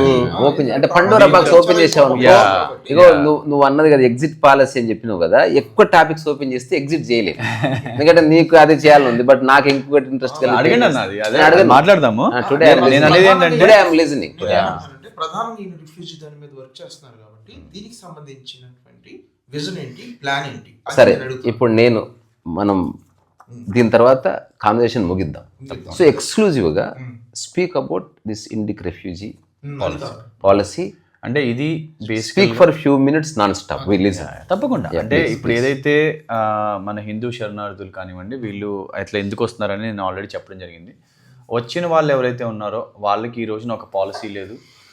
లైక్ ఫర్ ఎగ్జాంపుల్ ప్రతి దేశంలో ఇప్పుడు ఆఫ్ఘనిస్తాన్ నుంచి, సిరియా నుంచి, ఆస్ట్రేలియా కానీ, యుఎస్ కానీ ఎక్కడికైనా వెళ్తే వాళ్ళని ఎలాగ పునరావాసం కనిపించాలి అనేది మనకి యునైటెడ్ నేషన్స్ వాళ్ళది ఏదైతే ఉందో United nations Charter UNC refugee convention 1951, 1967 protocol అంటారు.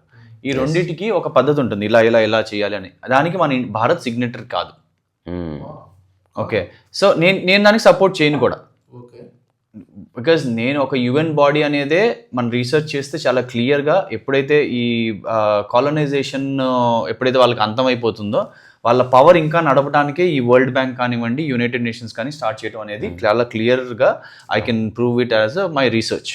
It's a fact. ప్లస్ వాళ్ళు మన ఏషియన్ కానివ్వండి, ఇప్పుడు ఈలం తమిళ్స్ కానివ్వండి, మనకి ఏ రోజు చేసింది ఏమీ లేదు. So why should we even depend on that? Now Bharat is so strong, we can create our own system అంటున్నాను నేను. మన ఓన్ సిస్టమే ఈ పాలసీ.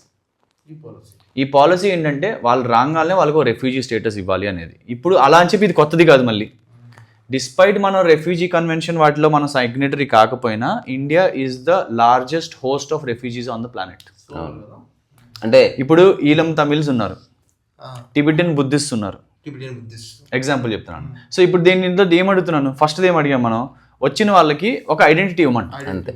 అది ఇప్పుడు ఆల్రెడీ టిబెట్ నుంచి వచ్చిన వాళ్ళకి మనము జస్ట్ దలైలామా గారు ఒక లెటర్ రాస్తారు, అవును పలానా నేను గ్యారెంటీ ఇస్తున్నాను టిబెట్ నుంచి అని. మినిస్ట్రీ ఆఫ్ ఎక్స్టర్నల్ అఫైర్స్కి వెళ్తే ఎమ్మటే వాళ్ళకి ఒక ట్రావెల్ కార్డ్ ఇస్తారన్న. పాస్పోర్ట్ ఎవరు ఆ travel card is almost equal to passport without voting rights. దాంతో వాళ్ళు స్విట్జర్లాండ్ వెళ్ళొచ్చు, యుఎస్ ఎక్కడికైనా వెళ్ళిపోవచ్చు. మన వాళ్ళు రాజ్కోట్ నుంచి ఢిల్లీ రావాలంటే కలెక్టర్ దగ్గరికి వెళ్ళి బూతులు తినాలి, పర్మిషన్ తీసుకోవాలి. Why should my people go through it? నువ్వు వాళ్ళకి ఇచ్చినప్పుడు మాకు ఎందుకు ఇవ్వవు? సో కాన్స్టిట్యూషనల్ లాని చదివే ఈ పాలసీ అనేది మనం క్రియేట్ చేసాం. రెండోది అడుగుతున్నాం మనం, 6 months గ్రాసరీస్ ఇవ్వమంటున్నాం. ఓకే, అసలు అది నథింగ్. ఈ రోజున ఈలం తమిళ్స్ కోసం మినిస్ట్రీ ఆఫ్ ఎక్స్టర్నల్ అఫైర్స్ కింద మినిస్ట్రీ ఆఫ్ రీహాబిలిటేషన్ అని ఒకటి తయారు చేసి మనకు ఆల్మోస్ట్ 30-40 ఏళ్ళ నుంచి we are giving everything on the house for them. So why not we give 6 months basics అన్న. తర్వాత ఇంకో దీంట్లో చాలా ఇంపార్టెంట్ పాయింట్ ఏంటంటే, ఫ్రీడమ్ ఆఫ్ ఏదైతే ఉన్నామో వీళ్ళు ప్రతి సంవత్సరం వీసా ఎక్స్టెండ్ చేసుకోవాలి. And another very important thing is, మన క్యాంపులో ఇన్ని లక్షల మంది ఉన్నా కూడా నాట్ ఎ సింగిల్ సోల్, అది హిందూసే అందరూ, హిందూ అయినా కూడా ఒక్కళ్ళు కూడా ఇల్లీగల్ గా ఉంటే మేము ఒక్క రోజు కూడా ఒప్పుకోం. ప్రతి ఒక్కళ్ళు లీగల్ గా ఉండాల్సిందే భారత్లో. అర్థమైందండి? సో ఈ లీగల్ గా భారత్లో ఎవరైతే ఉంటున్నారో వీళ్ళందరికీ కూడా లాంగ్ టర్మ్ వీసా అనేది ఒకటి తీసుకోవాలి. అర్థమైందండి? సో ఈ లాంగ్ టర్మ్ వీసా అంటే ఏంటంటే, ప్రతి సంవత్సరం కూడా వాళ్ళు ఢిల్లీ వచ్చి వీసా తీసుకోవాలి. అర్థమైందన్న? అంటే ఇమాజిన్ రాజ్కోట్ అంటే ఎక్కడ ఉందో మీకు అర్థమైంది కదా, జియోగ్రఫీ తెలుస్తుంది కదా. అక్కడ నుంచి ఢిల్లీ రావాలంటే మొత్తం వాళ్ళు సంవత్సరం సంపాదించుకుందంటే అయిపోతుంది. కొన్నిసార్లు అప్పుల్లో పడతారు. ఇప్పుడు దానికి మేము ఏం చెప్తున్నాం, డీసెంట్రలైజ్ చేయమంటున్నాం. అది తీసుకొచ్చి ఒకటి అహ్మదాబాద్ లో పెట్టండి, ఒక జోధ్పూర్ లో పెట్టండి. ఆల్రెడీ నీ కలెక్టర్ ఆఫీస్ ఉంది, ఒక్క ఆఫీసర్ కావాలంతే. ఆల్రెడీ FRRO ఉంది, ఫారెన్ రీజనల్ రిజిస్ట్రేషన్ ఆఫీస్ కూడా ఉంది. You just have to extend అంతే. It's just matter of applying thought అన్న. ఎగ్జాంపుల్ చెప్తాను మీకు, జోధ్పూర్లో ఒక క్యాంప్ ఉంది. ఆ క్యాంప్ ఎప్పటి నుంచో ఉంది, మీరు నమ్ముతారు లేదన్నా, 210 కుటుంబాలు 7 ఏళ్ళ నుంచి నీళ్ళు లేకుండా ఉంటున్నారు. దగ్గరలో శివ టెంపుల్ ఉంటుంది 3.5 kilometers దూరంలో. అక్కడికి వెళ్ళి రోజు చిన్నపిల్లలు చిన్న డొక్కులు బకెట్లు పట్టుకొని ఆ ఎడారిలో 55 degrees వస్తుంది. ఆ ఎడారిలో వాళ్ళు వెళ్ళి డొక్కుల్లో వాటర్ తెచ్చుకోవాలి. అర్థమైనా? ఇలా 7 ఏళ్ళు ఉన్నారు. కరెక్ట్గా చెప్తున్నా, 181,000 అయింది అంతే. 181,000తో ఆ శివ టెంపుల్ నుంచి పైప్ లైన్ వేసి అందరం కలిసి కట్టుకొని ఒక మధ్యలో సెంటర్లో ట్యాంక్ కట్టుకుంటే పని అయిపోయింది. అంటే it's about applying that thought. మన సంస్థ చేసింది. అంటే ఇప్పుడున్న అన్ని సమస్యలు, it's about applying that thought. Kiran, ఇప్పుడున్న అన్ని సమస్యలు ఒక సంవత్సరంలో క్లియర్ చేయొచ్చు అది యాక్చువల్లీ. కానీ ఇంటెంట్ ఉండదు, పాలిటిక్స్ ఉన్నాయి కాబట్టి అది మెయిన్ రీజన్. సో అందుకని ఈరోజు నేను మీ అందరి దగ్గరికి కూడా వచ్చింది ఏంటంటే, ఒకటి మనందరము ఒక ధార్మికంగా పనిచేద్దాం అనుకునే వాళ్ళమి. సో మనందరం కూడా ఇది ఒక షేర్ ఆఫ్ థాట్ అనుకోవచ్చు. మొదటిది షేర్ ఆఫ్ థాట్. తర్వాత మనం దీని గురించి ఏం చేయాలి అంటే, దీన్ని యాజ్ మచ్ యాజ్ జనాల్లోకి తీసుకెళ్తే, ఓవరాల్ గా ఒక పాలసీ వచ్చినప్పుడు, ఇలాంటిది ఏదన్నా పాలసీ డిస్కషన్ ఇప్పుడు CAA వచ్చింది, ఫార్మర్స్ లాస్ వచ్చాయి, ఏమయ్యాయి? ఎడ్డు కాకుండా అటు ఇటు పోయాయి. సో అలా కాకుండా దీని నుంచి పైనుంచి కిందకి కాదు, నేనేమంటా అంటే కింద నుంచి పైకి వెళ్ళాలంట. సో అట్లాగా మన ద్వారా అందరికి కూడా వెళ్తుంది. సో ఏదేమైనా చేంజ్ అనేది ఇన్నోవేటబులే, బట్ అది తక్కువ సమయంలో వస్తే చాలా బాగుంటది. మరి ఈ రిఫ్యూజీకి సంబంధించినటువంటి ఈ పాలసీ ఏదైతే మీరు అంటే ప్రపోజల్ పాలసీని అవును ఎప్పుడు పార్లమెంట్ డిస్కషన్ లోకి ఎప్పుడు మీరు గవర్నమెంట్ లెవెల్లోకి లేకపోతే లెజిస్లేచర్ లెవెల్లో తీసుకెళ్ళడానికి వాట్ ఆర్ ఆల్రెడీ అదే ఇప్పుడు రేపు ఫర్ ఎగ్జాంపుల్ రేపు 25 నుంచి క్యాంపెయిన్ స్టార్ట్ అవుతుంది. 25 నుంచి 20వ తారీఖు మధ్యలో మన ఏదైతే వింటర్ సెషన్స్ అవుతున్నాయో ఆల్మోస్ట్ ఒక 70 to 80 MPs మన అంటే ఇప్పుడు ఇది ఒక ప్రైవేట్ బిల్ లాగా ప్రైవేట్ బిల్ అయితే డెడ్ అయిపోతుంది. మరి ఎట్లా ప్రజెంట్ చేస్తారు? Government talking with the government అంటే బికాస్ టు టేబుల్ 80 MPs రెడీలో అంటే అంటే అది కాదు, అందరు ఎంపీస్ ఉన్నా అల్టిమేట్ గా the document should be table and దాన్ని స్పీకర్ ద్వారా పార్లమెంట్ లో ప్రవేశపెట్టాలి. అందరు ఎంపీస్ దగ్గరికి రావాలి. దాని చిన్న డిస్కషన్ హాఫ్ అన్ అవర్ నుంచి 1 hour జరగచ్చు. చాలా పెద్ద పెద్ద డిబేట్స్ 2 days జరిగాయి. అందుకని ఒక 1 hour 2 hours లో ఏదో ఒక కంక్లూజన్కి వస్తారు, చిన్న ఓటింగ్ ఉంటుంది, ఆ బిల్ పాస్ చేస్తారు, మళ్ళీ రాజ్యసభలో పాస్ అవ్వాలి. సో సేమ్ బిల్లు డ్రాఫ్ట్ అవడానికి ముందు గవర్నమెంట్ మెయిన్. అందుకే నేను అంటున్నా, ఎంత అనుకున్నా it will take some time. నేను అదే నీ ఉద్దేశం ప్రకారం ఎంత టైం పడుతుంది నీ విజన్? బికాస్ యాక్చువల్లీ ఈ వింటర్ సెషన్ లో వెళ్ళాలన్నా యాక్చువల్లీ చెప్పాలి. ఓకే, కానీ కొన్ని బెంగాల్లో కానీ అక్కడ కొన్ని ఇష్యూస్ అవుతున్నాయి ఇప్పుడు. దానివల్ల ఇది కాంట్రాస్టింగ్ అవుతుందని నెక్స్ట్ సమ్మర్కి we are hoping that it will go into the parliament. కానీ తప్పకుండా అందరు కూడా దీనికి అందరికి చాలా అవసరం అన్న. ఇదేమో మీరు అందరికంటే ముఖ్యం దీంట్లో ఏంటంటే చాలా మంది ఏమనుకుంటామంటే ఏదో చేయాలనుకుంటాము కానీ మనం చేసింది ఇంపాక్ట్ ఉంటుందా అనుకుంటాం. నేను జస్ట్ ఇప్పుడే మొన్న ఒక 3 days బ్యాక్ ట్రైబల్ ఏరియాలో బిర్సా ముండా గారిది ఒక భగవాన్ బిర్సా ముండా గారిది ఒక ఈవెంట్లో నేను మాట్లాడుతూ ఐ వాజ్ జస్ట్ టెలింగ్, నేను అదే ఆ టైంలోనే చిన్నప్పుడు ఒక బుక్ చదివా.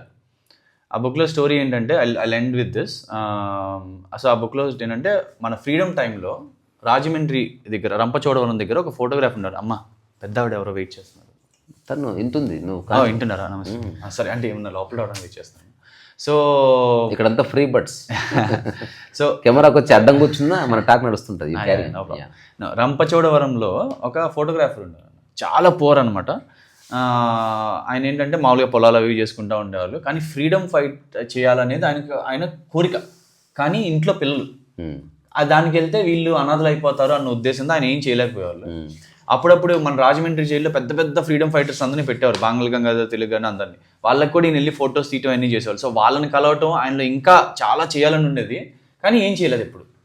సో ఆయన ఏంటంటే ఆయన ఇంట్లో వందే మాత్రం గీతం పాడుతూ ఉండేవాళ్ళు. ఒక్క ప్రొటెస్ట్ చేశారు. ఆ ప్రొటెస్ట్ ఏంటంటే ఆయనతో పాటు వాళ్ళ చిన్న కొడుకుతో పాటు రాజమండ్రిలో వెళ్తూ ఉంటే గుర్రాల మీద బ్రిటిష్ వాళ్ళు వస్తుంటే అందరూ తలంచుకోవాలన్నమాట. ఈ అబ్బాయి కూడా తలంచుకుంటే అందరినీ చూసి తల జుట్టు పట్టుకొని లేపి తల మాత్రం ఎప్పుడు వంచమాకు, నువ్వు ఏం చేయకపోతే పర్లేదు అని చెప్పేశారు. అంత మంచి ఇంకేం చెప్పాల. ఆయన చనిపోయినప్పుడు ఆయన డైరీలో కూడా చాలా దుఃఖంగా నేను ఏం చేయలేకపోయానని చెప్పి చనిపోయారు అన్న. అర్థమైందా? ఆ చిన్నపిల్లడు ఎవరైతే ఉన్నారు చూసారా, అతనే అల్లూరి సీతారామరాజు. సో ఆయన ఏం చేయలేదు అనుకున్నాడు, కానీ అల్లూరి సీతారామరాజు అంటే వాళ్ళు మనకి ఇచ్చేళ్ళారు.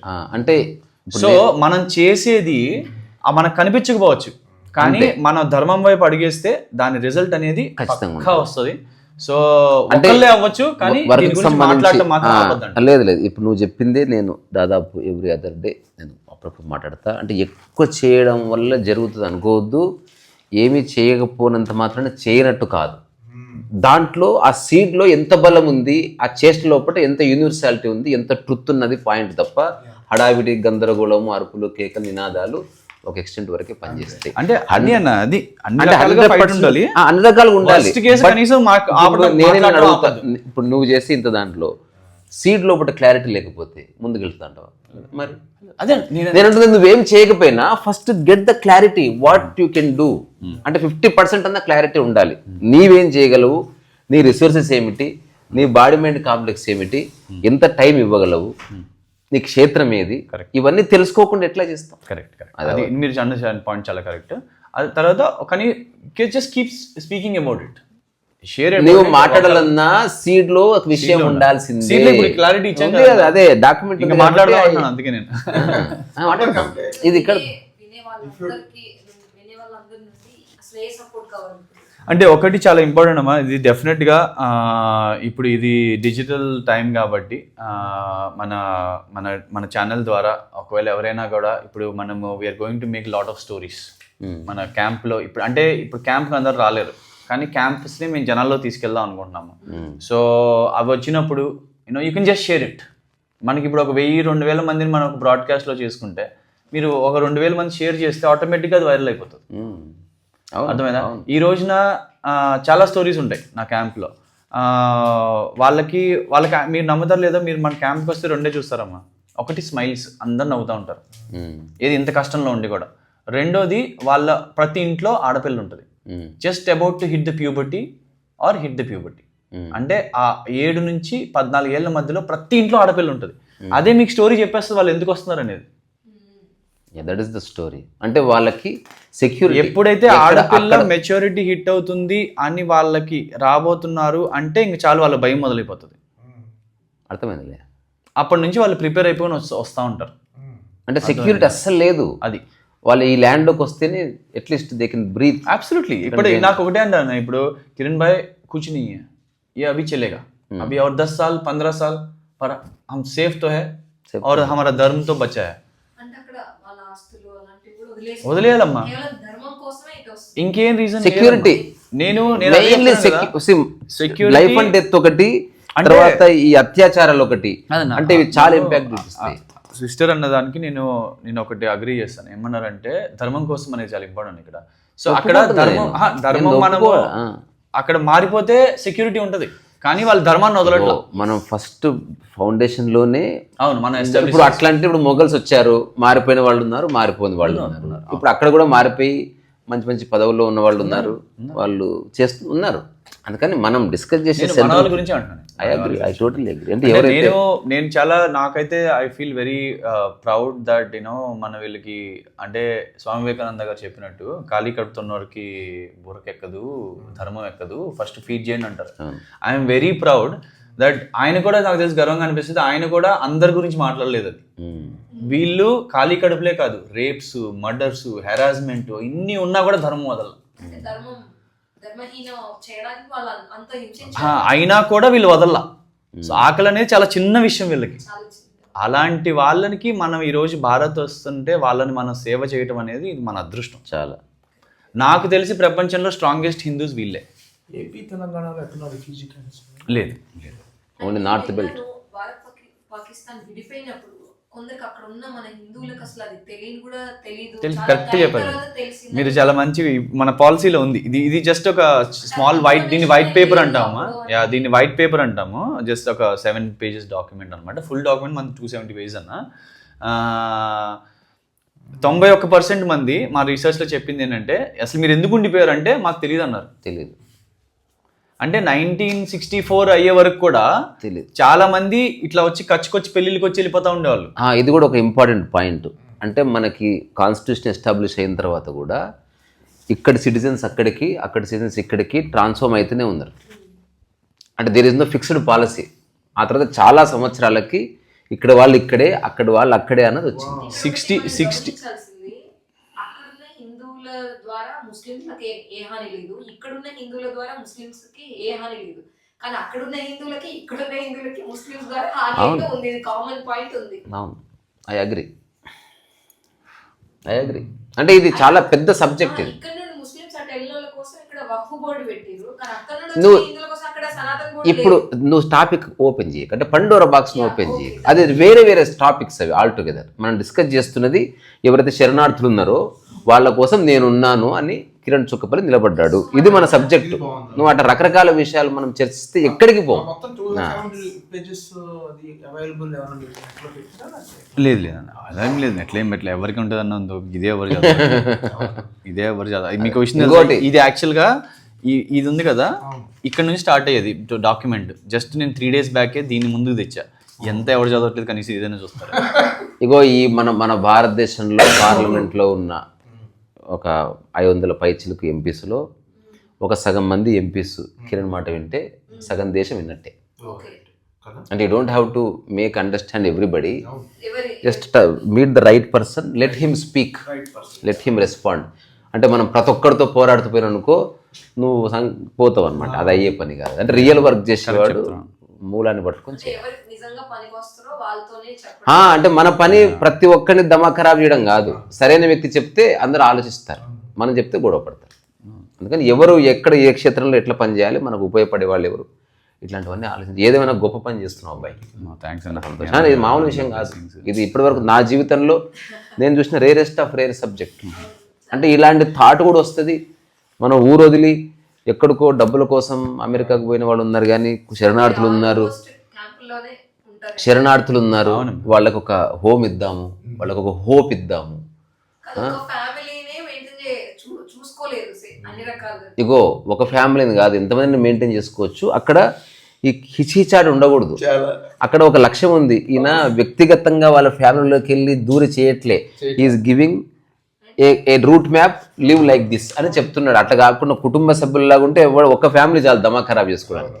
ఇక్కడ ఆయన ఏం చేస్తున్నాడు, ఒక విజన్ ఇస్తున్నాడు. మీ అక్కడి నుంచి ఇక్కడ సేఫ్టీ ఇస్తున్నాడు. ఆ తర్వాత భవిష్యత్తులో బిల్లు తీసుకొస్తామంటున్నాడు. దాంతోపాటు అక్కడ ఉన్న వాళ్ళకి అక్కడే లోకల్గా జాబ్స్ చూపిస్తున్నాడు, లేదా వాళ్ళు వెతుకుంటున్నారు. తద్వారా they are empowering them selves. దాంతోపాటు ఇతను ఒక చిన్న లైట్ ఇస్తున్నాడు. ఆ లైట్ను పట్టుకుని వాళ్ళు ముందుకు పోతున్నారు. So great service. అంటే ఇప్పుడు ఆ వైలు నీవా? అంతేనమ్మా. ఇప్పుడు ఈ వైలు నా కట్టే బో. ఇప్పుడు లేదా ఈ విషయం నచ్చిన వాళ్ళందరూ కూడా సపోర్ట్ చేయాలంటే దీన్ని ఆల్మోస్ట్ షేర్ చేస్తారు. ఈ వీడియో షేర్ చేయండి, చూడండి. తర్వాత అలాగే కిరణ్ చుక్కపల్లి చెప్పింది ఎంతవరకు వాళ్ళ నెంబర్స్ పంపిస్తే మనం వాళ్ళ బ్రాడ్కాస్ట్ లిస్ట్ లో యాడ్ చేద్దాము. ఎవరు తెలియదు దాంట్లో. సపరేట్ బ్రాడ్కాస్ట్ లిస్ట్ ఉంది. దాంట్లో ఎవరికి ఎవరు తెలియదు. ఎవ్రీవన్ ఈజ్ ప్రైవసీ వాళ్ళది మనము ఉంటుంది. యాజ్ ఎ సెట్ అంటే మీరు అన్నారు కదమ్మా, ఇప్పుడు ఒక క్యాంప్స్లోనే ఉంటా అంటే నేను ఓన్లీ 2024లోనా నేను 157 ఇల్లు మారాను. అంటే నా యావరేజ్ ఒక రాత్రి ఒక చోట ఉండేది 2.5 nights మ్యాక్సిమం అనమాట. అండ్ మనం అనుకుంటూ ఉంటాము ప్రపంచం అంతా కలియుగం వచ్చేసింది అది. నిన్న యూఎస్ మీరు ఎప్పుడైనా వెళ్ళకపోయినా మీరు వినే ఉంటారు కదా ఎంత ఖర్చు అవుతుంది ఏంటనేది. నేను 2.5 నెలలు ఉంటే అన్న, మీరు నమ్మరు, నా ఖర్చు ఎంత ఎక్స్పెక్ట్ చేయండి. జస్ట్ ఒక $50. అది ఎక్కువ, మరి అంత తక్కువ అంటే 300 అంటే 2.5 months 3 months. నేను ఎందుకు చెప్పినది, నేను $50 తో ఉన్నాను కాబట్టి అంతే అన్నాను. అంతే అంటే నువ్వు చెప్పేది నేను అజ్యూమ్ చేసి చెప్పట్లేదు. అంటే నేను షికాగో నుంచి లాస్ ఏంజలస్ వరకు ఆల్మోస్ట్ 2 months ట్రావెల్ చేసి $50 నుంచి $100 తో బతికేశాను. అదే అంటే ఇప్పుడు ఎవరు వస్తారో తెలీదు, ఎవరు పిక్ చేసుకుంటారో తెలీదు. అసలు ప్యూర్ సెక్యూరిటీ అండ్ డౌట్లెస్నెస్ ఉంటుంది అది. అంటే విశ్వం కేరింగ్ ఆటోమేటిక్ గా అయిపోతుందమ్మా. నేను అది కూడా నాకు వీగన్ ఫుడ్ చాలా ట్రై చేయడం ఇష్టము.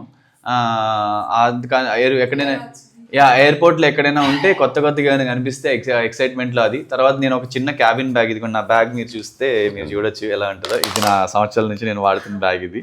సో ఇట్లా ఏదన్నా చినిగిపోతే కొత్తది ఏదన్నా ఒక టీషర్ట్ కొనుక్కోవటము. నేను ఇప్పుడు పర్లేదు, ఇప్పుడు మా ఓన్ బ్రాండ్ ఉంది కాబట్టి నేనే అంబాసిడర్ అయిపోయి అన్ని వేసేస్తున్నాను పిచ్చి పిచ్చిగా. చిన్న ఇది మన ఓన్ బ్రాండ్. ఇన్సిడెంట్ చెప్పి ముగిస్తాను. శాండియాగోలో ఒక వ్యక్తి నాకు టికెట్స్ ఇస్తే ఒక హోటల్లో బస్ చేసి నాకు క్యాబ్తో సహా ఇచ్చాడు. I have no idea who that person is. Just he liked my art and just ఒక 1.5 minute phone communication and tickets వచ్చాయి. షాంపేన్ నుంచి షికాగో వెళ్ళి, షికాగో నుంచి శాండియాగో వెళ్ళి. సో అతను చెప్పాడు, నేను ఇప్పుడు రాలేదు, 2 days తర్వాత వస్తాను. So that I'm extending your stay for 1 week. Stay there and go around, have food in the hotel, don't eat outside, it is expensive and all that. ఇప్పుడు ఒకరోజు ఆ శాండియాగోలో ఒక పెద్ద షిప్ ఉంటుంది, దానికి ఒక స్టోరీ ఉంటుంది. ఎన్నిసార్లు సముద్రంలోకి పోయినా అందులో ఉన్న వాళ్ళందరూ చచ్చిపోయి ఆ పడవ మాత్రం అక్కడికి కొట్టుకొచ్చిందంట. Something strange. అంటే దాంట్లో ప్రయాణం చేసిన వాళ్ళు, దాని క్యాప్టెన్ అందరు డిసప్పేర్ అయిపోయి ఆ పడవ మాత్రం అక్కడ కొట్టుకొస్తుంది. సో దాన్ని ఒక మ్యూజియంగా, ఒక డెక్గా మార్చారు, పబ్ లాగా ఉంటుంది something. So I was sitting there. Night 7:30, 8 అవుతుంది. అసలు ఎటు చూసిన ఫారినర్స్, మంచి తెల్లతోళ్ళు ఇట్లా ఉన్నారు కదా. ఫస్ట్ టైం నాకు గుండె మస్తు భయమైంది. As if I have nobody here. నేను హోటల్కి వచ్చి దుప్పటిగా పండుకున్నా. అంటే ఏమంటారు, ఫియర్ ఎట్లా వచ్చి నన్ను కంపేసి, అంటే నా అనేవాళ్ళు లేడు, నా తెలుగు తెలిసిన వాళ్ళు లేడు, నేను ఎవరితో కమ్యూనికేషన్ లేను, నా దగ్గర డబ్బులు లేవు, ఇంకా ఎప్పుడంటే నా దగ్గర ఒక జెన్యున్ ఫోన్ లేదు. ఇప్పుడు from the face of earth నేను డిసప్పేర్ అయితే ఎవరికి తెలియదు నేను ఎక్కడున్నా. నేను మా ఇంట్లో కూడా చెప్పలే ఆ entire trip. I have never inform that నేను ఇక్కడి నుంచి శాండియాగో వెళ్తున్నా, అమ్మ అక్కడికి వెళ్ళి ఫోన్ చేస్తాను, దిస్ ఈజ్ నైస్ ఫుడ్. అసలు నో మా ఇంట్లో ఎవరికి తెలియదు నేను ఎక్కడికి పోతున్నాను. కానీ మళ్ళీ అనిపించింది అంత మనోళ్ళే, జస్ట్ ఆ మైండ్ ఎంటర్ చేయడంతో అట్లా అట్లా నిజంగా మనం అనుమానపడుతూ పోతే బతకలేం. ఒక ఇన్సైట్ ఉంది, అది గైడ్ చేస్తూ ఉంటుంది. అది ట్రావెల్ చేసిన వాళ్ళకి తెలుస్తుంది, మిగతా వాళ్ళ సంగతి మనకు తెలియదు. ఏదైనా బాగుంది మిస్టర్ కిరణ్. థ్యాంక్స్. జస్ట్ మన స్క్రాచ్ అంతే, ఇంత మాట్లాడి మనం చాలా తక్కువ బిన్స్ లాగా తీసుకున్నాం, చాలా అంత ఎక్స్పెన్సివ్.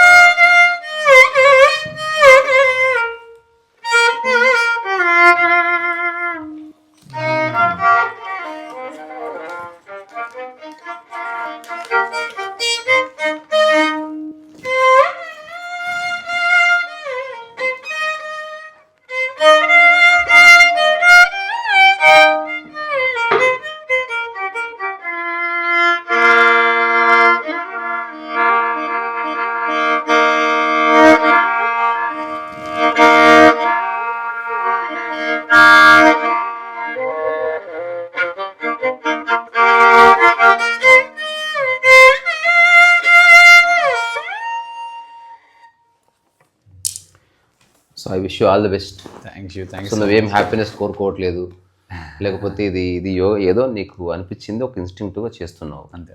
సో అది సక్సెస్ కాదు, ఫెయిల్యూర్ కాదు. Keep doing. Thank you so much. Thanks for చేస్తున్నానే ఆ భావనలో కూడా తను లేడు, అది కూడా అయిపోయింది. ఏది ఒక్కటి గుర్తుపెట్టుకో, ఏది ఉన్నా ఆగిపోతుంది. కొన్ని వర్కులు నీవు ఉండాలి ఓన్లీ ఫిజికల్గా, బట్ ఈగో కానీ సెల్ఫ్ సాటిస్ఫాక్షన్ కోసం తప్పించడం కానీ ఏది ఉన్నా ఇట్ మే స్టాప్ అంటే కంప్లీట్ సెల్ఫ్లెస్ యాక్టే కొన్నిటికి మూల వస్తువుగా ఉంటుంది. అది very rarely that happens and only few people understand that level of work culture ఏదైనా కావచ్చు. సో అందుకని ఎక్కడో అంతఃస్థలంలో నేను నువ్వేం చేస్తున్నావు అనే దాన్ని నాకేదో ఒక అనుభూతి కలిగి మాట్లాడుతున్నా. సూపర్ఫిషియల్ నాకేం తెలియదు. ఐఎమ్ చాలా విషయాల్లో ఐఎమ్ వెరీ నో వైస్. తప్పకుండా రండి. మొత్తం టోటల్ గా మనం విన్న దానిలో ఒక చక్కటి ఒక ఫీల్ కలిగింది ఏంటంటే ఇంటిగ్రిటీ అంటుంది sir. That's what I feel. అదే అంటే ఒక సబ్స్టాన్స్ నుంచి ఇంటలెక్చువల్గా మాట్లాడే వాళ్ళు నేను చాలా మంది చూసాను. వర్క్ చేస్తూ ఆ అనుభవ సార నుంచి మాట్లాడడం అన్నది గుడ్ థింగ్. చాలామంది ఊరికే హెడ్ స్ట్రాంగ్గా మాట్లాడతారు, ఇది అట్లా కాదు. నువ్వు గ్రౌండ్లో పనిచేస్తూ, నేను చిన్న ఎగ్జాంపుల్ చెప్తా ముగిస్తా. ఒక ఆయన స్టేజ్ మీద మోహన రాగం గొప్పందనం గురించి చెబితే నాకు గూస్బంప్స్ వచ్చినాయి కిరణ్. బా ఇతను ఎవరో లాల్గుడి జయరామనో లేకపోతే కున్నకుడి వైద్యనాథన్కి గొప్పవాళ్ళ ఉన్నాడని చెప్పి పోయిన తర్వాత, సార్ అసలు ఎన్నేళ్ళ అనుభవం ఉంది సార్ సంగీతం. అబ్బే మనకు రాదమ్మా, బుక్లో చూసి చెప్పామండి. ఆ బుక్లో అలా అంటే నేను షాక్ తినంటే ఏమి రాకుండా he just read the book and talking about it. ఆ రాగం వింటుంటే అది అద్భుత కరుణ రసాత్మకంగా ఒక సంవేదన ఇచ్చేటువంటి అని చెప్తున్నాడు ఆయన. ఇది ఒక పెంటాటోనిక్ సరిగా పదసా సదపగరిసా. దీని గ్రహభేదంలో వస్తే ఒక్కోసారి మధ్యమావతి అవుతుంది. సంగీతంలో ఎన్నో మనకు తెలియదు, ఇట్లా చెప్తున్నా. మనకు తెలియదమ్మా, మనం ఏం నేర్చుకోలేదు, బుక్లో చదివితే అలా చదవగా అది నీ అమ్మ ఇంటలెక్చువల్గా ఇంత ఘోరంగా ఉంటారు అసలు మనుషులు. అట్లా చాలా మంది అన్ని విషయాల గురించి గుర్తుపెట్టుకోండి. విషయాలు అందరూ మాట్లాడతారు. హెడ్ నుంచి ఎవడు మాట్లాడుతున్నాడు, కాళ్ళ నుంచి ఎవడు మాట్లాడుతున్నాడు. Trust the person who is speaking from the pav, ఏమంటారు దీన్ని, ఫీట్.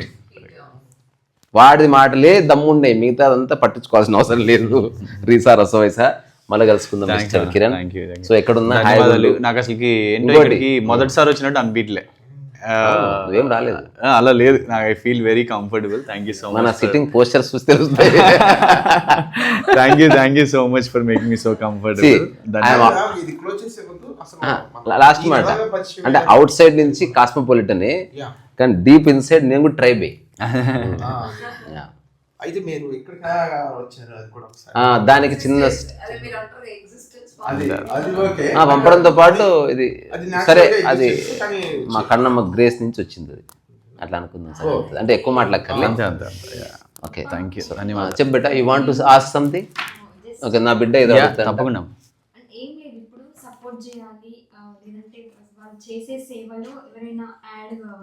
ఏమీ లేదు, సింపుల్ కామెంట్స్ పెట్టండి. తర్వాత ఈ వీడియోని మీ యొక్క వాట్సాప్ స్టేటస్లో పెట్టండి. ఇది చెప్తా వాట్సాప్ స్టేటస్లో పెట్టండి. దాంతోపాటు డిస్క్రిప్షన్ లోపల వీలైతే మీ ఆర్గనైజేషన్ నెంబర్ ఏదన్నా నాకు పేపర్ మీద రాసి అది నేను పేస్ట్ చేస్తాను. వెబ్సైట్ అన్ని ఇస్తాం. If you really want to understand more closely about this matter contact them, లేదా వీలైతే వాట్సాప్ చేయండి. ఆ తర్వాత నిజంగా ఇంట్రెస్ట్ ఉంటే వాలంటరీగా మారాలనుకుంటే పని చేయాలనుకుంటే అతనితో కలిసి మన వెబ్సైట్ ఉంటుంది. ఆ వెబ్సైట్ లో వాలంటీర్ ఫామ్ ఉంటుంది. So they can just fill the form and అవన్నీ మనం డిస్క్రిప్షన్ లో ఇద్దాం. refugeaidproject.com. We're complete volunteer organization, man. Like, you know, what I can say is volunteer గా మీరు అన్నట్టు సహాయం అంటే ఇప్పుడు మన వెబ్సైట్స్ ఉన్నాయి, అన్నీ కూడా ఎక్కడో ఫాలో అవుతూ శాన్ ఫ్రాన్సిస్కోలో అవుతాయి. అన్ని డిజైనింగ్ ఉంటుంది. ఇప్పుడు ఈ పాలసీ డిజైన్ కానీ ఎవ్రీథింగ్ మెల్బర్న్లో అంతా స్టూడెంట్సే చేస్తారు. సో మన ఆర్గనైజేషన్లో we don't have admin fee. ఇంత పెద్ద 4 లక్షల మంది డైలీ బేసిస్ చూసినా చెప్పకు. నేను చెప్పేది 4 లక్షల మంది మనం చూసినా మనకు ఆఫీస్ కూడా లేదు. We work from the camps. ఎక్కడైతే ఎవరికైతే మనం సర్వీస్ చేస్తున్నామో అదే ఆఫీస్. ఎవరికైతే నిజంగా ఆసక్తి ఉందో they will figure it out. ఇప్పుడు నేను చెప్తున్నా, నాకు కూడా ఆఫీస్ లేదు, లైఫ్లో ఆఫీస్ పెట్టను, కానీ అనంతంగా పని జరుగుతుంది. అంటే నీకు విషయం అర్థం కావాలి. నువ్వు ఆఫీస్ పెట్టావా, ఇన్ఫ్రాస్ట్రక్చర్ ఉందా, నీకు కారు ఉంది, ఇది కాదు, నీకు బుర్ర ఉందా లేదా, బుర్రలో గుజ్జు ఉందా లేదా అనేది ఇంపార్టెంట్. ఇక్కడి నుంచే మీ అందరిలో ఉన్న ఓపికకి, తర్వాత ఆల్వేస్ రిమెంబర్, ప్రాపంచికంగా మనం ఒక దేశంలో ఉన్నాం. ప్రాపంచికంగా ఈ దేశానికి ఒక బౌండరీ ఉంది, దానికి నైబరింగ్ కంట్రీస్ ఉన్నాయి. కొంత చరిత్ర తెలుసుకోవాలి. సో ఇంట్లో ఏసీ ఉంది, తలుపు ఉంది, లాక్ ఉంది, సేఫ్టీ ఉంది అనుకోవద్దు. Be aware. కొంత నాలెడ్జ్ సంపాదించుకొని రెడీగా ఉండండి, ఉపయోగపడుతుంది. సరేనా? Please sir. ధన్యవాదాలు.